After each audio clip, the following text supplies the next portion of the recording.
You get it? Not yet. Me neither. Oh, y'all supposed to like get a signal or something? Oh, no, I'm straight now. Oh, no. We on live. Yeah, we straight now. Gotcha. We straight.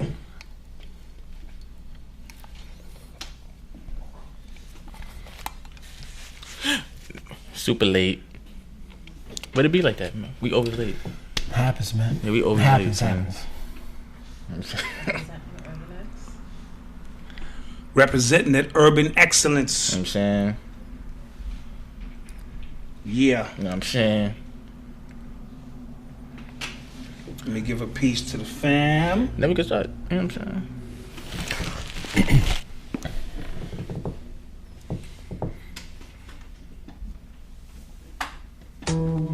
Black mass, man, it's time to rob. I had to find a way, I couldn't find a job. Couldn't find a prayer, couldn't find a God. Couldn't find a prayer, couldn't find a God. Black mass, man, it's time to rob.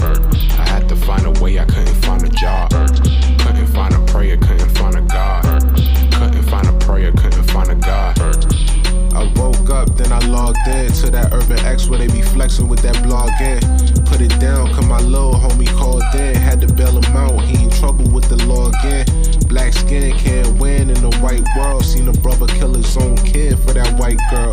We ain't wanna go to school, but we had to. Every February it was scary in them classrooms. Shimmy y'all, shimmy yay. Old dirty bastards can't own dirty slaves, or they own dirty masters. Black Dot found a pot as a youngin', broke it down for his son, and now he serve it to the masses. Black mass, man, it's time to rob. I had to find a way, I couldn't find a job. Couldn't find a prayer, couldn't find a God. Couldn't find a prayer, couldn't find a God. Black mass, man, it's time to rob. I had to find a way, I couldn't find a job. Couldn't find a prayer, couldn't find a God. Couldn't find a prayer, couldn't find a God. Urban excellence, a product of my residence. From 4 to 44, Obama was the president. I told mama I ain't tryna go to church. I'm like Adam, every Adam is a product of the dirt. And I've been reaping what he sowed. I got the product, got the dirt. And I can teach you what I know, but then you gotta put in work. You in trouble if you waiting on the government. I told my bro I make it out the hood, and that's a covenant. Yeah. We are back Yes. for another week of the UrbanX podcast. Yes. I'm Malcom. Yes. I'm the Black Dizzle. And in the middle, For the people that are wondering, it's my oldest son. He goes by the name of Marcus Messiah. Of course, named after Marcus Messiah Garvey. We're going to immediately clap that up. We got him here in the building. facts. Facts. How you feeling, young man?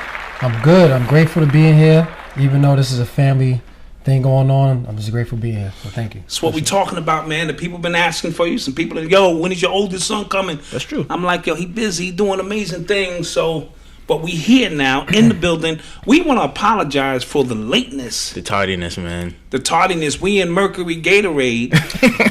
So, what can go wrong in this motherfucker will go wrong.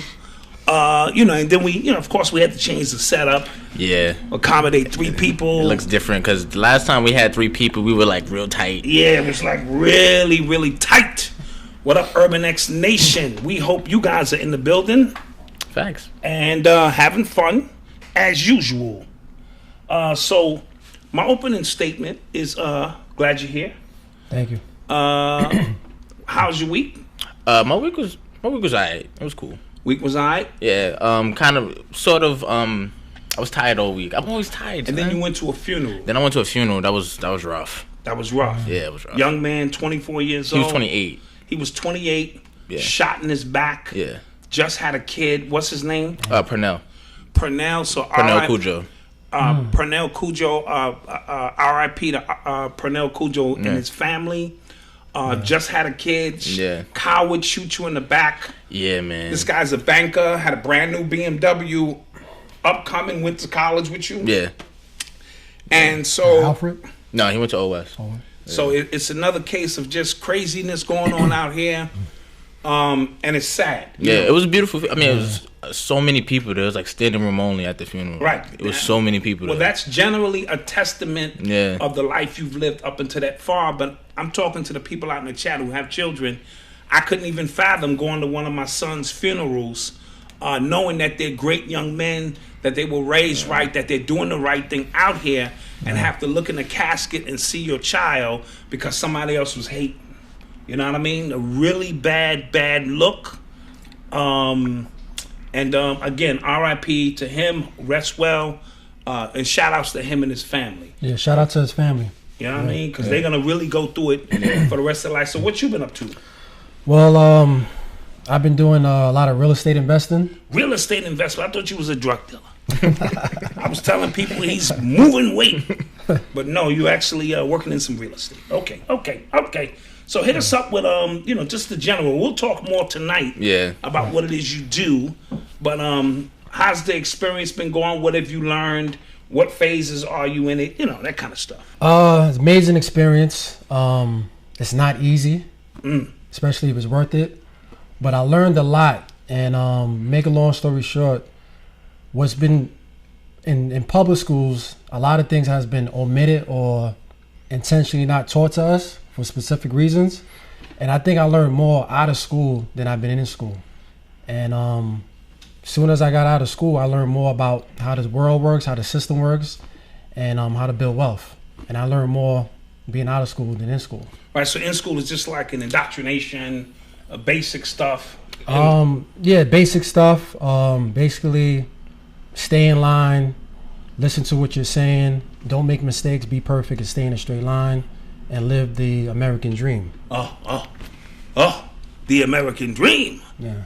Malcolm, you were gonna say? No, I was gonna say, and when he was talking about how we don't learn a lot in school, and then we're taught to go to school, and then if you were paying attention to the news this week about like the college scandals and stuff like that, so we're taught to go to school, but then at the same time we're cheated out of opportunities, and when we get those opportunities, we're not even taught the real. Oh yeah, so let's get into that. It's like double-edged sword. It's weird, B. So let's get. What are we covering this week? Let's get into it. Let's get right to the shit. All right, cool.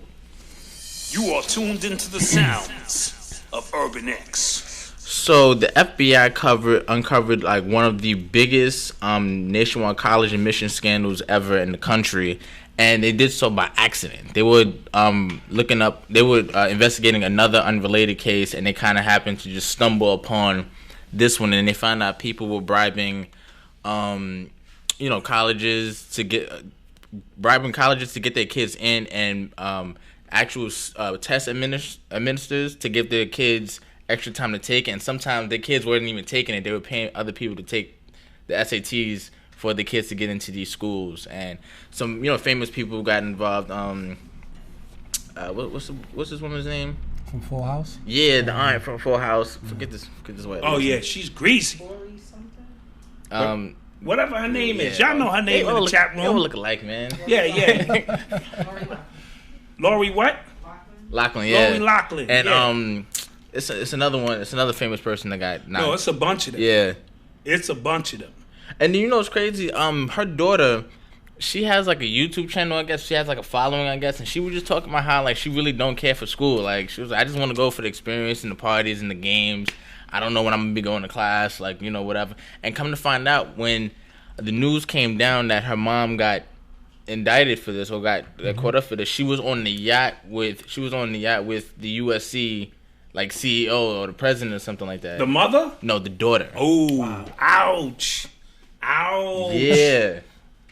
Thanks for that, Jimmy. No, thanks for that donation. Oh, good looking, Jimmy, man. Appreciate you. He said the American dream isn't the American way. But I've always stated from the beginning why I sent my children to college. It wasn't to educate them. That would be crazy. You know what I mean? That's my job. You know what I mean? Yeah. And their job. It was simply to, from my experience, to get them away from home a little bit. 4 and 5 years away from home, I think, is critical as a part of the growing up process. Absolutely. And that's what became the growing up process. That's a fact. But life is not about going to no. Now, you do better going to a trade school, and we're going to speak about that because if you learn an actual trade, how to be an engineer, a coder, a technician, that's something that nobody can take away from you. Well, Absolutely. college in general, if you're not going to college for a specialty like a doctor, a lawyer, stuff like that, it's kind of like a regular liberal arts degree. Right. It's kind of a waste of money and time. Right, but you got a business degree. I have a business degree, but after I got out of college, I ain't get a job that related to a business degree. Right. So, Absolutely. yeah, I mean, I really can't remember what I learned in school. Got you. It was a great experience, amazing people, but I can't remember what I applied in real life. Right. Or now. Or now. But now you're into real estate, so but you had to kind of relearn some things, correct? So, yeah, because like it's crazy because like in the 20th century, being illiterate meant that you can't read or write. Mm-hmm. Now in the 21st century, if you can't learn what you learn and then unlearn what you learn to learn again, then you're illiterate to me. Absolutely. Because you got to learn stuff now. That was a bar. Yeah, that's a bomb. That was a bar. So it's funny because we make fun of Mayweather, right? But he adjusted to however things was going, and he can't read supposedly, but look where he's at. I don't know if he's happy or not, whatever the case may be, but he seems financially secure, and supposedly he can't read. But my point to that is I told people the joke is on y'all because the nigga can't read and write and he's worth $1 billion. You can read and write and you at Happy Burger. This is Black Dot. Yeah, so Let me take your order. So it's a real funny dynamic. Yeah. But the unlearn and learn, that's the only way you stay adjusted to what's going on. Yeah. And all that bullshit that's implanted, you got to get rid of it. And you have to be swift and changeable. Yeah. If you are not, you're going to lose. And that's why I tell people, stop being so rigid in your beliefs or what you think is real. Yeah. None of that shit matters. You got to be, and I come up here all the time and be like, yeah, that shit I was talking last week, that's some bullshit. I just figured out some other shit. But that's what knowledge is supposed to do for you. So in that sense, so what kind of real estate are you into now? I know you had a home up in Binghamton for a while, and you had some neighbors who were under the system, and you was dealing with that. Crazy. But I tried to warn you. You know, if you accepting subsidies, along with subsidies come. Nigga, I knew it. You know, and then you deal with people who ain't leaving, don't want to leave. Will fall down a flight of stairs. It's a whole different ball game. And now they don't want to pay the rent and shit. What movie did we see where the neighbors was upstairs? Duplex. Go see that movie. They try to get rid of this old lady and shit. You know what I'm saying? And they couldn't get rid of her for nothing. But those are the downsides of when you take subsidies. Now, your money is on time. Yes. Yes. Like from the government. It is. It's always on time, but all money is not good money at all. Right. So whoever is getting into real estate, be very cautious when you're screening tenants or whatever the case may be, because even a person who has great credit and a high income, but they still want to live in a low income area, that's suspicious. So you got to look at stuff like that. And I learned the hard way, because if you're getting an apartment in a low income area, the property manager is going to say, why you have high credit, high income, but you still want to live in a low income area. So you got to look for stuff like that. Got you. So I learned the hard way. Learn the hard way. Painful. Brutal. But it's fun though. I mean, but that's a part of the learning process. I brag about you guys all the time and what you guys are into. Shout out to Timothy Whitney. Thanks for the donation. Thanks for the donation. Yeah, we appreciate that. So back to the parents. Yeah, these white people. Yeah, it was Felicity Huffman and Lori Loughlin. Those are the two biggest names right now. Right now, but they're gonna find out that this is what white people do. White people have rigged the game. First of all, all these parents from all these celebrities, y'all all getting into Harvard, and you like, come on, son. Right. So that should send up a red flag. But I keep telling people, if you control the present, you're not worried about the future. So while our kids are struggling, trying their best, the black girl. You remember, for the people who remember, we did a story on a young lady who she took the SAT twice, but her score jumped so much they thought she cheated. Right. And black girl, and then now you hearing that these parents are paying other people to take the SATs for them, or just get them into the school. The game is rigged. Yeah, the whole system is rigged. The whole system is rigged. And let me tell you something else. We using a moral standard, have a problem with getting ahead. These people are hardwired to get ahead. White people don't play that. We're not going to chance their future on if my daughter's going to Harvard, whether she want to go to Harvard or not. Yeah. That's the way they see it. Yeah. You know what I mean? And she's going in. And remember, in schools like Yale and Harvard, they don't teach you to come out and get a job. They teach you how to come and take over companies. Yeah. You know what I'm saying? So while your little college is teaching you how to stay in line, they teach you how to go in, assess problems, solve them, take over companies. You come out making $250,000. And if the skull and bones tap you, you it. Nigga. Shit is real gravy out here, right? Mm-hmm. So that's the game they play, and it's a bragging game. Oh, my daughter went to Yale. No, your daughter didn't. Because it's impossible for all these white people's kids to be that smart. Fucking impossible. And we don't want to cheat the system. All them people in... That's why Democrats always lose. That's my point. And all in them Hasidic communities. Yeah. Not going on in the Jews right now because they'll shut us down. But I have to say this. Midstream. I have to say this. All of them are on welfare. Oh, yeah. But their husbands are $1 million jewelers who work down in the jewel industry. But they all come over and take full advantage of the system. And we feel shame to be on welfare. No, the welfare system is designed for you to take advantage. What I mean is this. Ladies, if you're on welfare and you're getting food stamps, great. Your man, that money he brings in is not to pull up in the new Mercedes and act nigga rich. That his money is supposed to be going toward whatever kind of business or dreams that y'all have of a 4 and 5 year plan. So he out working. Of course, he don't live in the house. Wink, wink. Right? And the kids are trained. No, I don't know who my daddy is. I ain't never seen my daddy. I wish I had a daddy. Right? You train the kids right.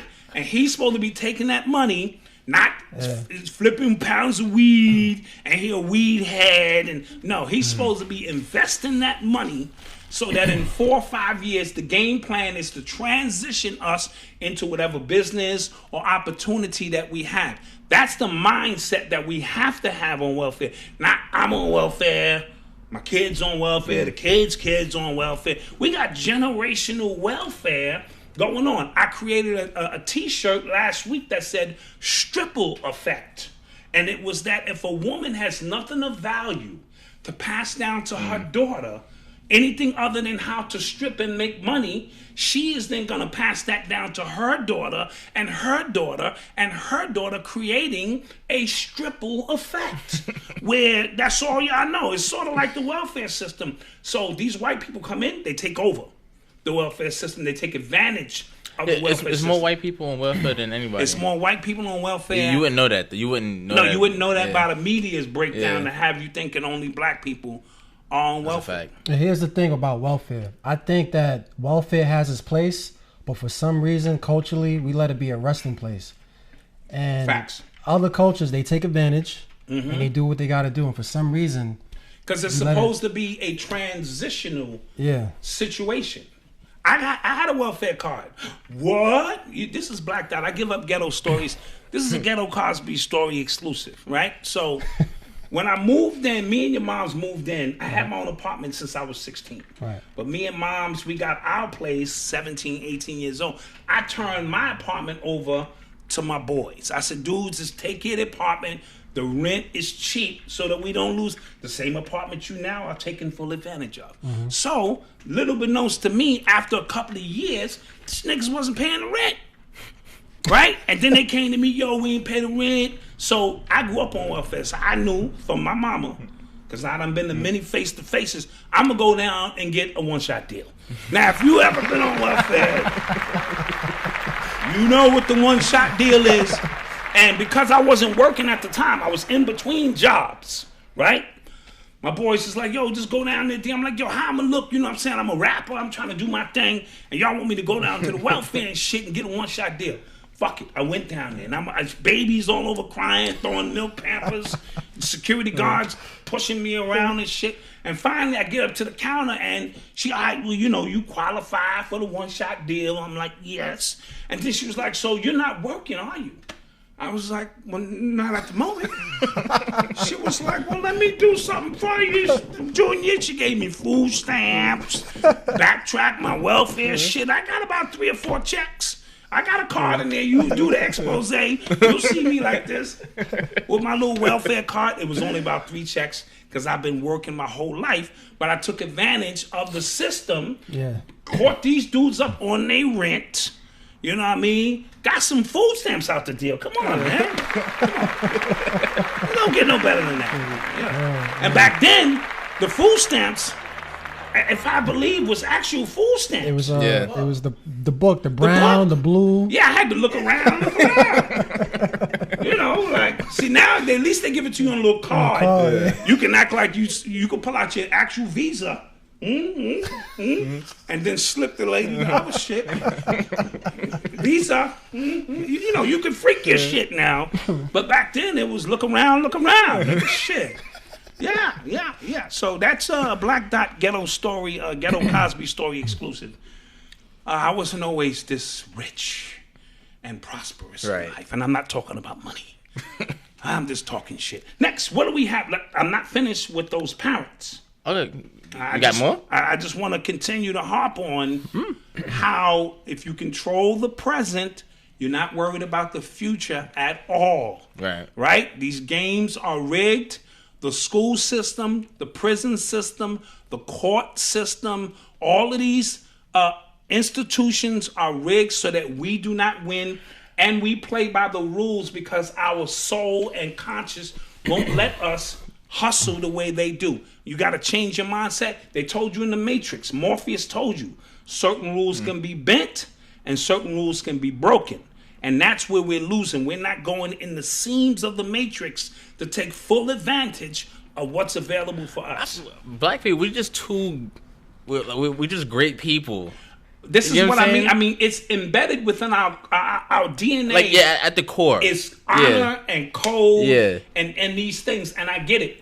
But the enemy is cheating because he has no boundaries. Yeah. So everything is a cheat. The court system, the prison, everything is scandalous. And we know this, and then we wonder why we're losing. We have to be able, I'm not saying go out and be a cheat. I'm simply saying understand what rules can be bent and what rules can be broken so that we can take full advantage. Do you know with the you know how if you're applying for a college and they ask you if your parent went to that school, like the legacies? Yeah, like that came from, these white institutions making sure that the people who went to their school, the legacy continues. Yeah, absolutely. Like black people, it was a built-in way for black people not to get in. Right. You know what I'm saying? Even though, like, say segregation, all that stuff was over, but it was a built-in way for black people not to get in those schools, and I thought that was fascinating. Well, again, that's the way they ensure. Yeah. While you're stressing about, they are living comfortably because they know deep down inside that the game is rigged. The entire system is rigged. Right. Like, from point A to point Z. Facts. Right. I just rewatched The Wire. Like, it's completely rigged. And to piggyback off you guys, as culturally, like, we got to get up. Surprisingly, it's not really a black and white thing. Now, don't get me wrong. It's a money thing. It's a know how to play the game and a green thing. Because once you start getting in this system, you start realizing it's not really black and white. Now, does it happen? Yeah, yes. But I've always said it's more about classism. It's definitely more about classism, and you just got to know how to play the game. And then when you start getting in the game, you start realizing that it's not really about black and white, really, entirely. I mean, racism stuff happens. Right. But I don't think as people we shouldn't let the color barrier hinder us. But I've always said, King, and you can all attest to this, victim consciousness. Yeah, it's what huge. Is it's what massive. It's massive. What we suffer from. Everything is white people's fault, and yet if you just applied yourself, now we know racism. The system is built, like you said, for us to fail, and still we rise. That's why we put that on one of our T-shirts. Despite discrimination, despite racism, despite all these things, only one people is really built to rise like that. You let the stock market crash and watch how many white people start jumping out of windows, right? Or start saying, listen, somebody got to die. One of these insurance policies got to get cashed in, right? Yeah. Before, is anybody gonna miss little Tommy? We've only known him 9 years. We can get over this shit. And black people, we're built and hardwired differently to fight through all of that, because what makes us happy is entrenched in something totally different. So we're hardwired to deal differently. Yeah. But if you allow racism to fuck you over before you get out the gate, you'll never get out the gate. And that's not saying that it doesn't exist. I shouldn't have to clarify that to those who are on the vibration. You know what I mean? Exactly. Those who know what I'm talking about. You know what the crazy thing is? I feel like if you don't think about white people, and if you're in like a predominantly white space or something, like you're in a business at a meeting or something, it shouldn't. I don't know. It doesn't bother me. I told you I don't see. Yeah. I don't see white people. I think I don't either, and I think if you have knowledge of self, I think that has a huge part to it. Absolutely. I told you I don't see the police. That's why I've never been pulled over in my life beyond a traffic stop here and there. And that was when I was off my game. When I'm on my game, I don't see them. I don't see none of that shit. I only see what I'm after. And then I deal with things accordingly as they present themselves. Absolutely. Oh, this is a racist fuck. Now I know, so now I know how to navigate around that. But I'm not going to walk out of my house and say my life is a disaster. You would think I'm drinking alcohol. It's water. Based on white people. You know what I mean? So we got to get over that hump. Yeah. Somehow, somewhere. This is a psychological game we're talking now, right? Yeah. So if we don't get over that hump psychologically, we assed out. Because they continue to win every time just by being white. Oh, shit. Yeah. I'm white. I'm the winner. You fucked. So do not fuck yourself. Yeah. But be on your P's and Q's and understand that, these white people out here, and most of these white people are trailer park trash any fucking way. Living in some fucking trailer dirt park who can't read and write anyway. And you could be a Harvard graduate as a black man and they still feel like they're better than you. They still feel like they're better because they're white. It's the way it goes. Yeah. I don't give a fuck. I don't see them. It's a fact. If they speak, they speak. If they don't, they don't. It's a fact.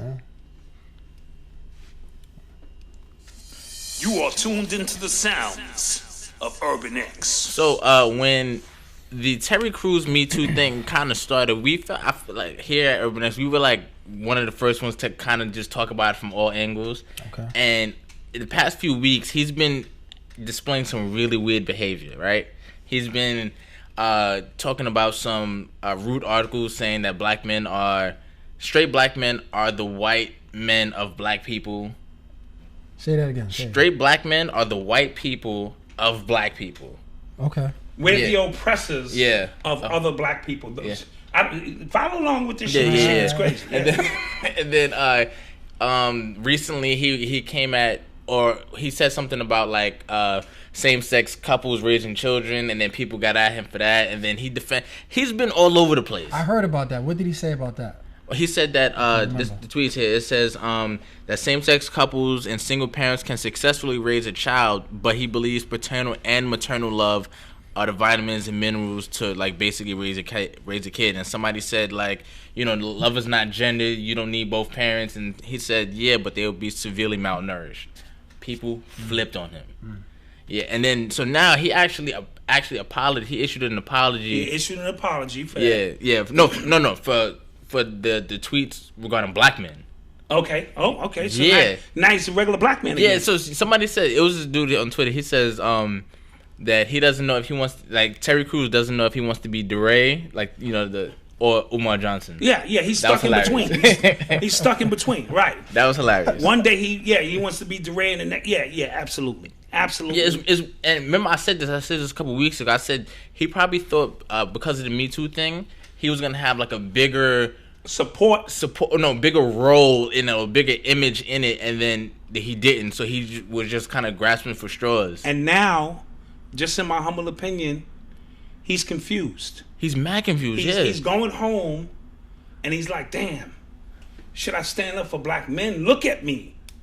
I'm a strong black man, and I just said some real bitch shit." And thigh-high boots. I wore thigh-high boots and started jumping with a purse. And said the floor is toxic masculinity. Yeah, so, yeah. You see what I'm saying? And I let a little small Jewish man, a 5'2" Jewish man, grab my nutsack. Yeah. Okay? Yeah. In front of my wife. In front of your queen. In front of my queen, my Nubian. That's just an ass whipping I gotta take, son. If you out with your lady, absolutely, and nigga come over and grab your girl ass, it's a wrap. Game over. It's game over. Game over. Right? Because wifey go home and pat you down. You know what I mean? Like, nigga, you fought. You know, you get points for that. Right. But if you do nothing, and now your wife is looking at you like this, like, how the fuck are you? If you can't protect me from a timid Jewish man. And he's huge. So what you lifting all them weights for? A lot of them Broward dudes are really big teddy bears, man. So they get caught up in the muscles, but he really probably... Yeah. You know so that's what's going on with that. Yeah. So now every day he gets in the mirror and he's having an identity crisis. Yeah, he doesn't know what he's doing. Like, right? He don't know where he's trying to go with it. That's where he's at now. He's confused. So good luck to him, man. But I just thought it was funny. It is funny, but you got to know who you are. And stay tuned, because he's going to say some other crazy shit. Then I started looking at all the roles he played in Hollywood. He's never played a strong black, even on I Hate Chris. No, I'm talking about, no, he played. Everybody Hates Chris. That was a good solid black man in the 70s role. Yeah. But Cat Williams grabbed his nuts. In Friday with a pair of pliers. He did. And told him, Damon, I'm a boy. We don't do this. Right? He did. You know, all these other shows. He was in the Expendables, though. I didn't see that. I didn't care too much that for don't count? So that don't count. He might have been strong. He might have been a superhero in this. He was kind of a G in that movie. Like, so now you capable? No, I'm not. Forget it. But as you know, though, a lot of these dudes that we look up to and we expect them to be Black Power-ish and all that, a lot of them don't go straight, man. A lot of them don't. Yeah, especially in Hollywood. So, you know, you gotta look at like every side, like three sides of the coin. Damn, what did he have to do to get his job in Hollywood? I don't know. I mean, he probably went the straight path, but along the straight path, he probably, I don't know. Also tried to put out a shirt this week. Okay, let's talk about it. Okay. Let's talk about it. We're putting out a series of statement shirts. Let's talk about it. Okay, so we have a series of statement shirts. Here we go. You know, Icon, Stripple Effect, and I wanted to put out a shirt that said, again, Gay-tanic, right? Which is people who are not gay, but who will perform gay acts or sex rituals to further their political, social, and economic status in society, right? So, of course, it's a play on satanic, and I got shut down by the team. No, okay, Malcom shut me down, and my wife shut me down. They said, nigga, you taking it too far. No, we were talking about just the optics. Aesthetically. Would you wear a shirt that says Gay-tanic, Marcus? But it was Gay-tanic. No. It says Gay-tanic, and then at the bottom has the definition. Would you wear it? I don't know. Thank you. Now, but my point is, once we put the circle, the red circle with the X through it, stating I am not gay, but I'm saying no homo. That's probably what we should have put. No homo. Gay-tanic was the definition.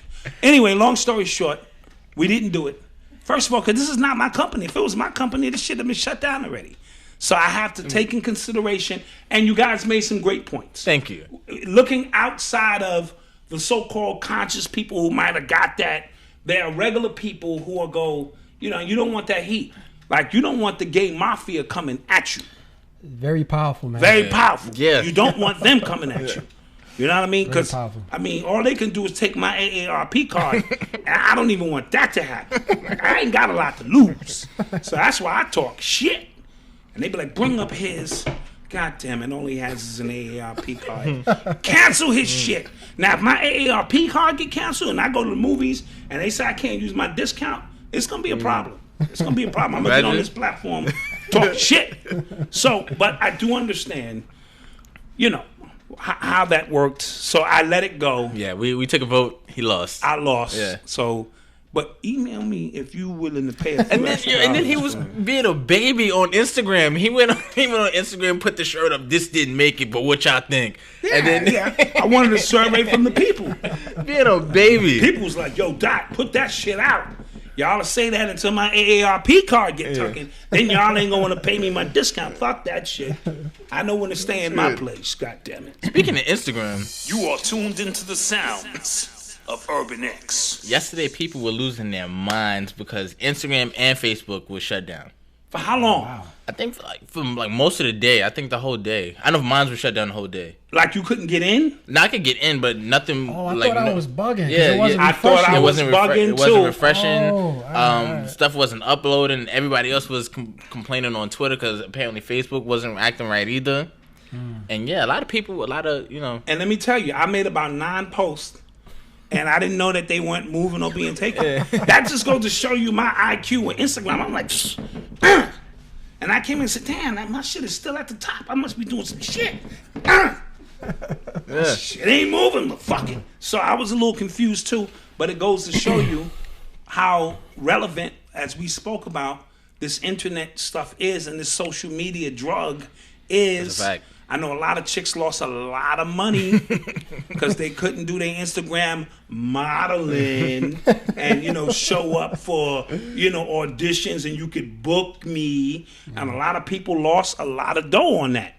You know what I mean? So it's just something to think about. They did the same thing with YouTube last year, a couple of months ago. Yeah. And a lot of that shit be dry runs. To see, where this is gonna go. People didn't know what to do with themselves without Instagram. Absolutely. That's scary. They were just looking at absolutely, what to do with themselves, and then people that weren't on Twitter since 2012 were logging back on Twitter. Right. Let me get back on Twitter because they need something. There's another fix, another drug. Right. So Twitter saw an influx of people who weren't there. Some people even said, "I'm gonna put back on my MySpace page," and most of them probably just being funny. But a lot of time they do this as a dry run just to see the chaos they can cause. Mm-hmm. You know what I mean? This shit is worse than a blackout. At least in a blackout, you could do some looting. Blackout come, you can get a TV and some shit. If your internet is blacked out, what the fuck you gonna do? Again, South Park did an episode on that. Blackout, the Netflix special too. Was it Blackout? No, South Park did the episode on what if the internet is out? What happens? Now, think about that, and then they were like, let's watch the news. And then the news was just like, the internet's out. We don't know what's happening either. Real.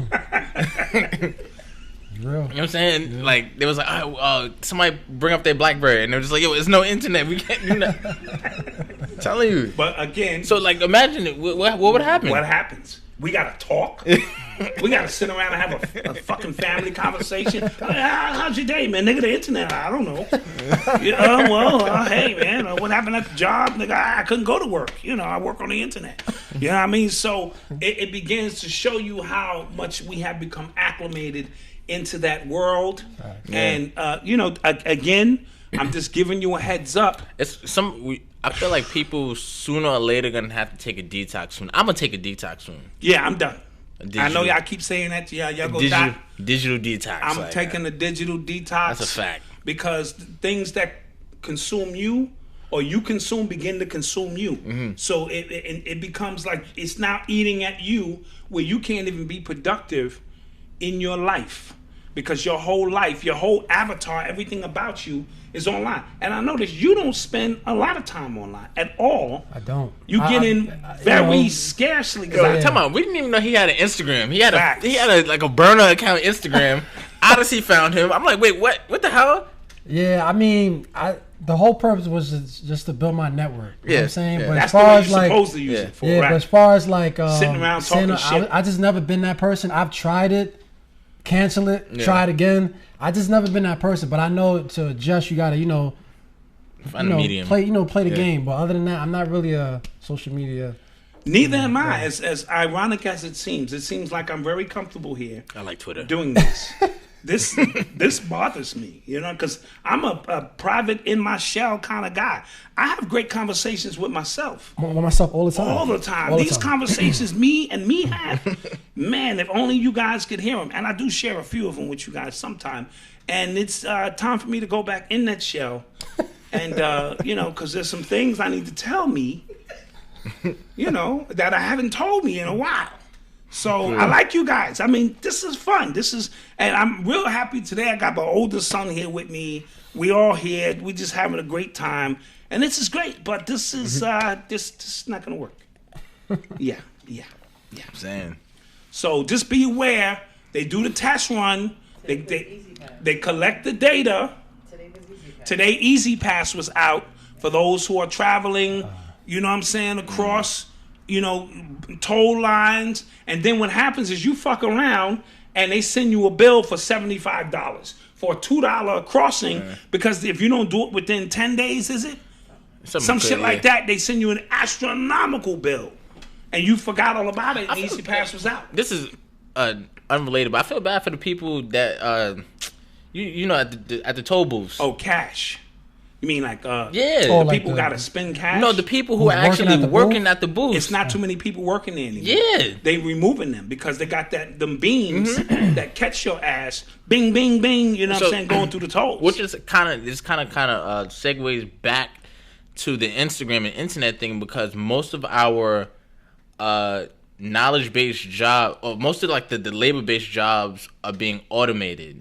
Absolutely. So you need actual knowledge-based skill to do something to make money now. It was a Chinese guy on the Breakfast Club. He was I forgot his name. All right, I hate to say that because that sounds stereotypish. Did you watch it? I heard about it. It's certain things that he said that it's very scary, and I don't think a lot of people is catching on to what he's saying. Yeah, like black people, you better get your shit together. Good, yeah, because they're getting on these automated jobs. And the universal income, a lot of people think that's gonna help you, but people don't understand that's gonna be very detrimental to everybody. Because basically they're gonna pay people not to work, and that's very scary. That's the whole basis of universal income. So when you start paying people not to work, the whole mindset of people is just going to shift. That's very scary. And then things are going cashless. Easy Pass starting and everything else. So So he made a couple of valid points just about by 2025 or 2035, how many black people are going to be out of work, right? So we are in a time now, again, where you qualify and disqualify yourself based on what you know, right? Now, you have YouTube University and Google Academy, right? Yeah. Both of these academies are readily available for you to bring your knowledge from one level to the next. The 47 hours a week that you spend on Instagram looking at ass. Yeah. Guilty.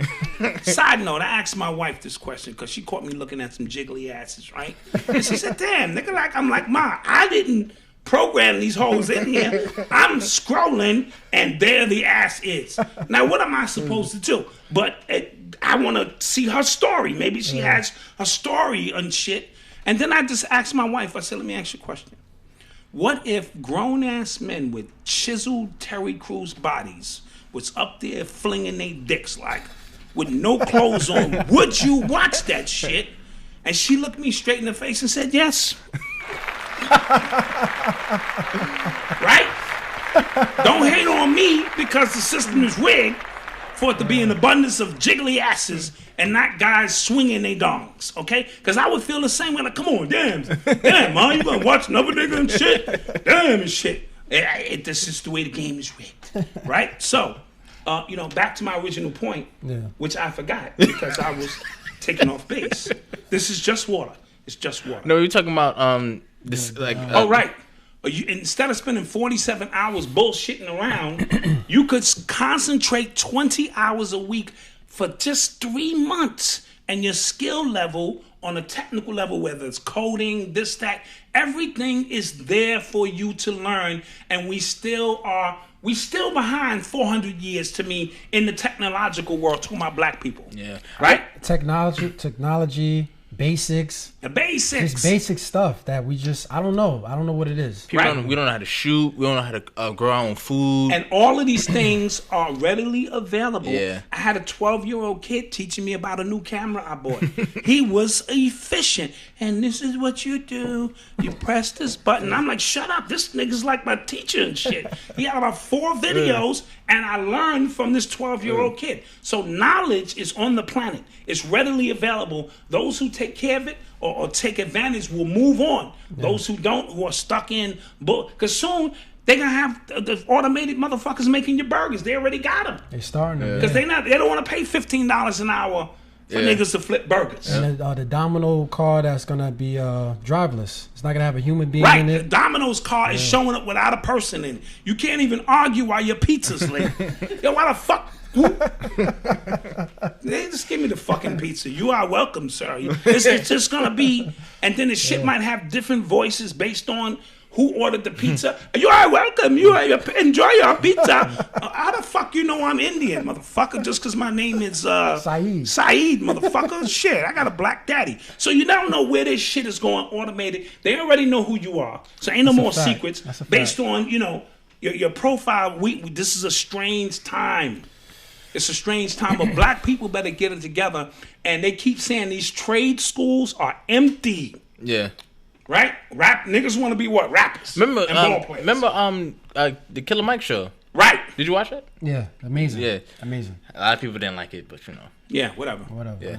But he was telling people like, what about being a plumber? Like he was telling the kids like, what about being a plumber? And I get it sound harsh, like you can't be a president. No, but what it said is go ahead. Yeah, I totally agreed with him. But it just came across like really crass and curt. Right. Like, but he was hitting you in the face with truth. Yeah. All of these positions are engineers make tons of cash, right? And this and that. But every society got you wanting to be a baller and live your best life. My fucking best life could be totally different from yours. Right. And what you see as your best life. You know what I mean? Right. Everybody ain't gonna make it. I tried to be a rapper for years.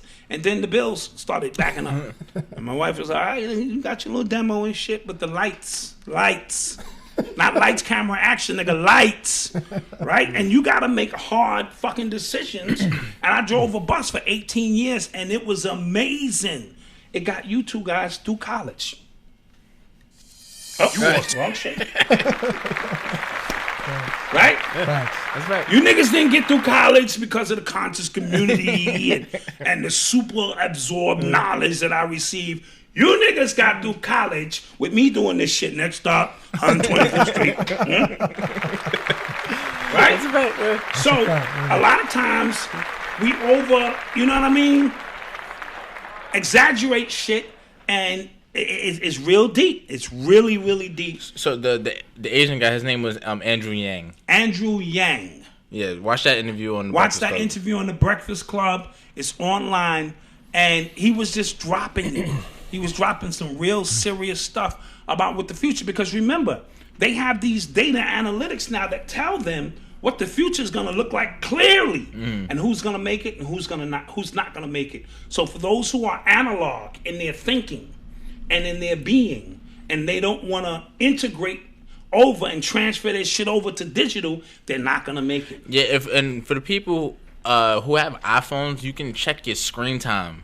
Yes. And really just it'll give you a clear picture of how much time you're actually just wasting. Like I check mine, and I average like 6.5 hours a day just on my phone. Just on your phone. Yeah, and then 7 days, it averages up to like 40, 45 hours. That's a lot of full-time job. That's a lot. That's a lot. Look how much you could learn. That's a fact. If we were disciplined to, you know what I mean? Yeah. It's almost embarrassing. Like, God. Yeah, and some people's shit is double that. Oh, no. A couple of my friends. Like, their shit is just constant, right? Niggas don't even look up or do nothing. It's this. And we think it's cute, and it's not. And our children are growing into that immediately. Right? They do not want to exist in these third dimensional paradigm, and I understand that. So they vibrate differently than we did. You know what I mean? However, you can get lost in that world. Absolutely. Yeah. So do you know the reason why that's happened? That's only happened in the past like 7 to 8 years. Because when Steve Jobs, when they created like the iPhone, it was just supposed to be, the theory was he wanted to just make your phone experience a good one.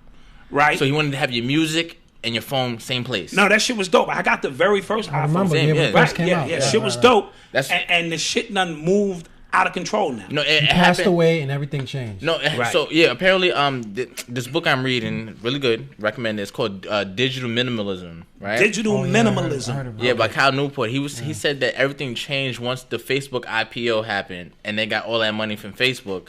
So now other apps tried to model their Like model, they format. Template after that. after them. But here's the thing, because Facebook, if you think about it, Facebook is kind of static, right? You put up your status, and that's it. Right. You know what I'm saying? Like, you're not just going to look at your relationship status all day. Like, you know what I'm saying? So, Instagram and Twitter like that, it became more instant. Right. So, now it makes you want to go back. And that's the difference. And that, yeah. And who knows what's coming next. Exactly. Right? That's going to have you all up in arms on how this shit moves. Right? Exactly. So, we have to be careful because that's where it is. Yeah. You know what I mean? And you can literally get lost in a virtual avatar that you've created of yourself that has nothing to do about who you really are. And when Instagram go off, your avatar has been suspended. So that shit you was fronting when you took the picture like you was on a jet and shit, and you really by a window and shit with champagne that's really grape juice and shit, and money with the 100 on the top and the ones, and you living your best life, that shit is suspended now. Right? So it's a very thin line, and a lot of people can't exist without it. So, find yourself, look in the mirror, and get back in touch with you. Facts. Yeah, can I get a clap for that? Yeah. Says some deep shit, man. Facts. Philosophical shit. So what? Huh? DJing gonna be like in 10 years. What's what? DJing? Well, DJing, they already got Serato out now, right? Which fucked me up. Okay, I'm an old school analog DJ. The DJ carried crates of records. He put the records on, and to me, Kid Capri was the best. He knew exactly where the break was. He didn't waste no time. It could be dark. He just knew, dance to the drummer's beat, right? And then one day I watched Red Alert, right? He set up. I said, this is Red Alert. This is a legend. He gonna get in it. And the nigga just was cutting records, but never changing the records. Right? I wasn't high. I was off drugs. And I'm saying, what kind of voodoo is this? This nigga ain't reaching in the crates. Because usually you have a crate man. Yo, you bring me up. Your man go down, bring you up to shit. This nigga was just like on his laptop and just changing the fucking records. And I said, what kind of voodoo is this? And then I was told it's called Serato.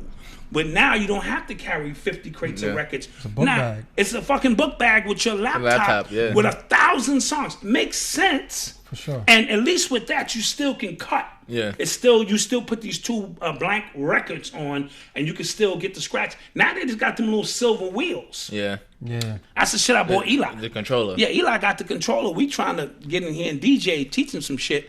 And Lou, Breakbeat Lou, my DJ, said, no, we got to teach him on records first, and then you can double down on this bullshit. Then they got this shit on my iPad where I could just open the app on my iPad, and it's like I got two little turntables. So in the future, it's going to be Minority Report. Just and pull that shit up and just be like, that's where that shit is going. But DJing as an art, like, it's so low now. Like, because all they do is... Everybody's a DJ now. Well, first of all they do is make a playlist at home.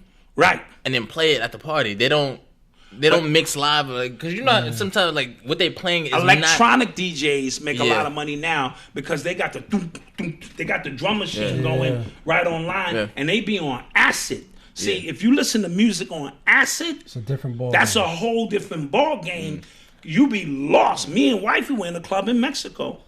Oh man, this was the shit. Fucking bubbles everywhere and shit. Like they had this bubble machine shooting bubbles. Foam and shit, and layers to the club and shit, and everybody was on acid. Was you on acid that day? Tell the truth. Acid. No, but the music is different. The vibe, all of the people look like they was in a whole nother world. Nah, that's a fact. They was moving like this, boom, boom, boom, boom, because they were synchronized. You know what I mean? And the DJ was playing that electronic shit, and man. Oh man, wifey almost won the big booty contest. You came in second. You should have won that. You had a bigger ass than that girl did. She did a flip though. She did a flip and a split, and then you was out. Yeah. You was out. I said, wifey gonna win this cash? We gonna pay for half this trip or something? Shit up there and shit. And then she did that flip and she did that little split. And they was like, boo! They booed wifey off the stage and shit. I had to take her down. I don't really know her. I'm just helping her off the stage. You know, fucking get over there and shit. Don't walk near me. And we lost. Yeah. Let's clap that up for wifey in the big booty contest. Second place. Yeah, we have fun when we try. Yeah. Dope story. Dope story. So these kids from Bronx private school held a lock-in after. Oh, this school is right up the corner. Right up the corner. Right up the block where I live. Yeah. They held a sit-in. Fieldston. Oh, Fieldston. Oh. Right. They're holding a 3-day or 4-day. It's over now. It's over now? Okay. All right. But they held a sit-in because racist video from some of their classmates resurfaced, and they wanted their school administrators to handle it, and they weren't handling it in the fashion that was acceptable to them. Right. So they stayed in school. They stayed in school for 3 days. 3 days. Didn't trash anything. They didn't trash anything. They just. And this was white kids, black kids. Everybody came together. Yeah. So that the black kids would be treated fairly. Yep. So they got a list of like 19 demands that had met before they let like the principal and them back in the school. One was for them to teach Black History, African American Studies course at the school now. Mm-hmm. And they agreed I think to that's that. Boss, because That's an urban excellence story. That's dope. that is an urban excellence story. That's dope. Because what it does is shows the power of unity. And when white kids, when you know how racist the school gotta be for white kids to go, God damn, this shit is racist. Yeah. You know what I mean? So it was so blatant and in their face. And this is right up the block from where I live. And it's an elite school. It is an elite school. Superb. It's one of them schools, you know, you really can't get in unless your money's right and all of that. And to see them kids come together, lock arms like that. And the fact that they had the balls to do it. They had the balls to. Well, see, rich kids, what they gonna do? That's Throw fact. these rich kids out of the school? That's fact. They're not doing that shit, Yeah. right? So those are the perfect kids to do it, and they got their results. And now there's gonna be some African American studies. Yeah, one of the white students who was like the main one saying nigga in the video got left the school, and the other ones got suspended. Right. So that's immediate action, and I'm gonna clap that up one more time for Facts. these kids. You know what I mean? Changing things. Facts. You gotta respect it. And the parents are probably, Johnny, that's a great thing you did. You know, stood up for some niggers. I mean, black people. Stood up for some black people, and that's a great thing. It goes on his resume. I fought for the rights of Andre and them, and that's a great thing. Yeah, when you had some a lock-in in 2019, Yeah, facts. think about that. Facts. Fire. And it wasn't Yeah. Black Lives Matter. Yeah, right. Exactly. No other agendas, but to You know what I'm saying? you know what I mean? Miki Coco Cool. Oh, appreciate you. Miki Coco Cool. Turntables versus turntablets. Exactly. Soon it's gonna be turntablet. Soon you just gonna open your mind and just whatever is in there, just play.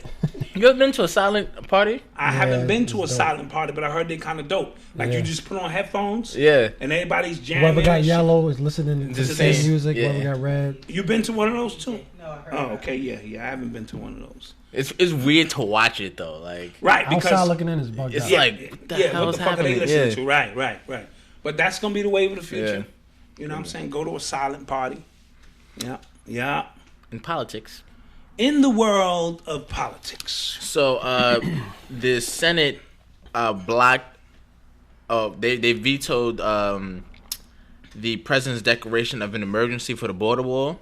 Mm-hmm. So remember, he was threatening. Remember, the whole government shutdown happened over the money for the border wall. Right. Then he said, like, yo, if anything, I'm gonna just declare an emergency so I can get the funding. Anyway, backdoor the funding. Yeah, the Senate kind of the Senate shut that down, and he plans to veto that, and it's just gonna go back and forth. Yeah, but it's all a distraction, and before you know it, 2020 is here, and he wins again.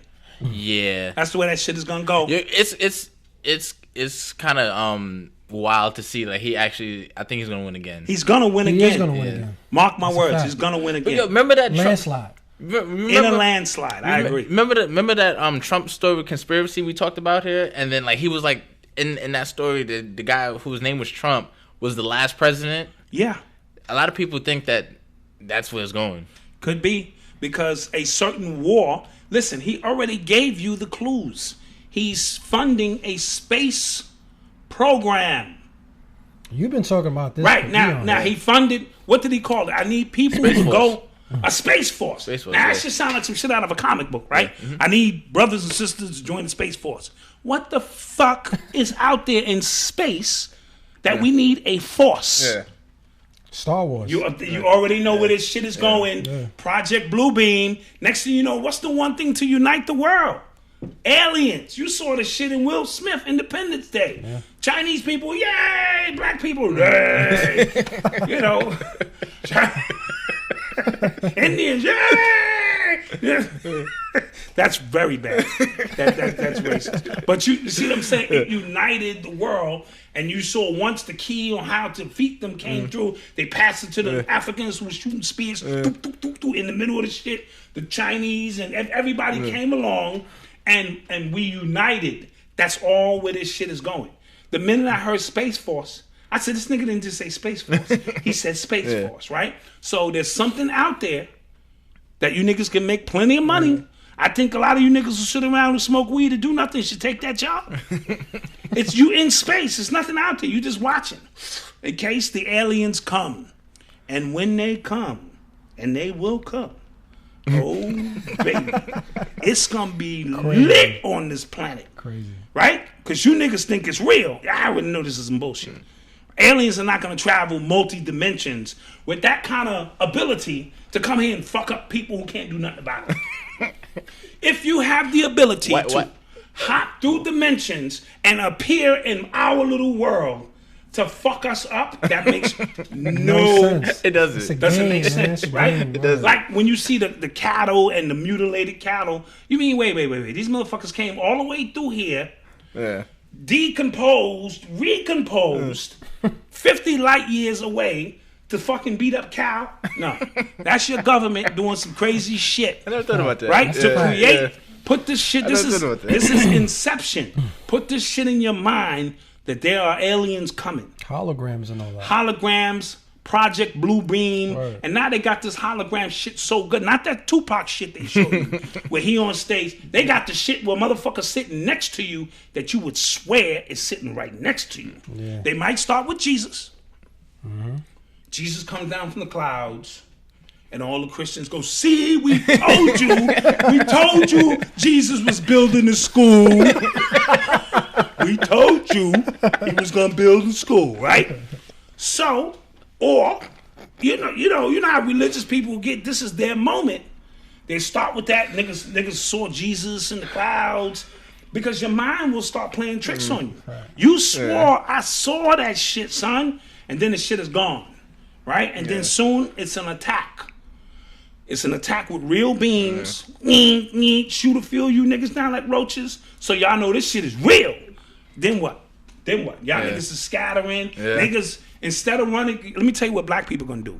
Instead of running for shelter, niggas gonna be busting the glass to get a Gucci bag, to get a fucking TV. You gonna see black niggas running with a TV. This is an alien invasion, and this nigga's got a TV, right? That's just how black folk operate, and it's all gonna be bullshit.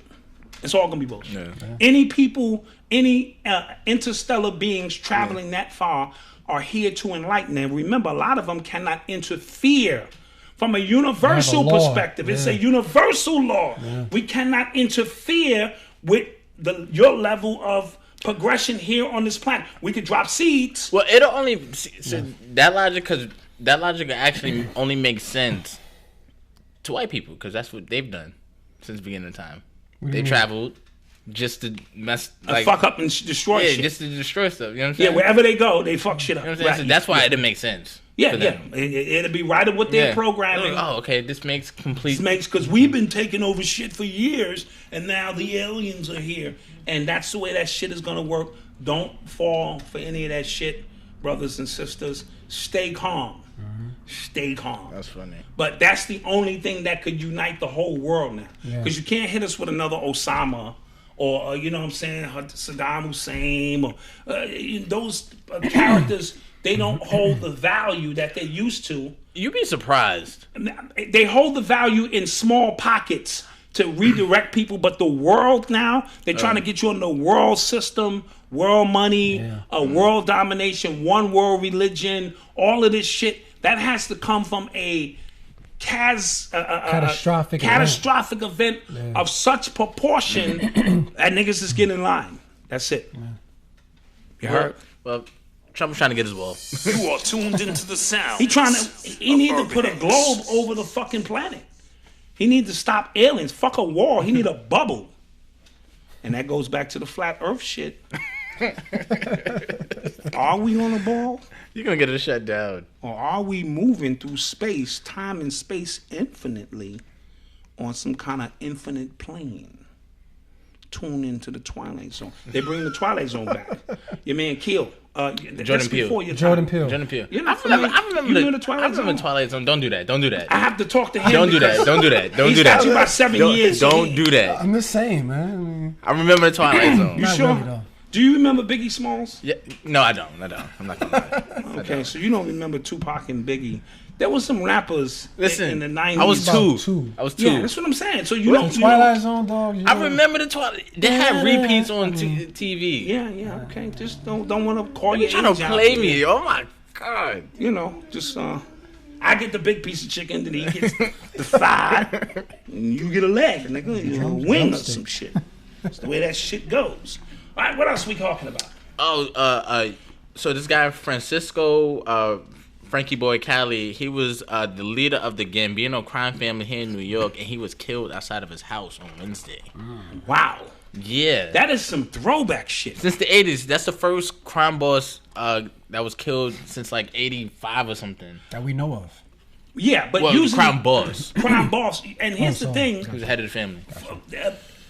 That's so old school. Yeah, like I forgot they had mob bosses. I know the mob still run a lot of shit. I thought they chose to take a different route and go underground now and be a little bit more subtle in how they operate. But in the 80s, they was wiping motherfuckers out. Yo, I'm telling you, every day. It's a documentary called Inside the American Mob on Netflix. Saw that. Fire. It's crazy. Crazy. Like the way they whoever needed to get knocked off, they would just knock him in broad daylight. Yeah.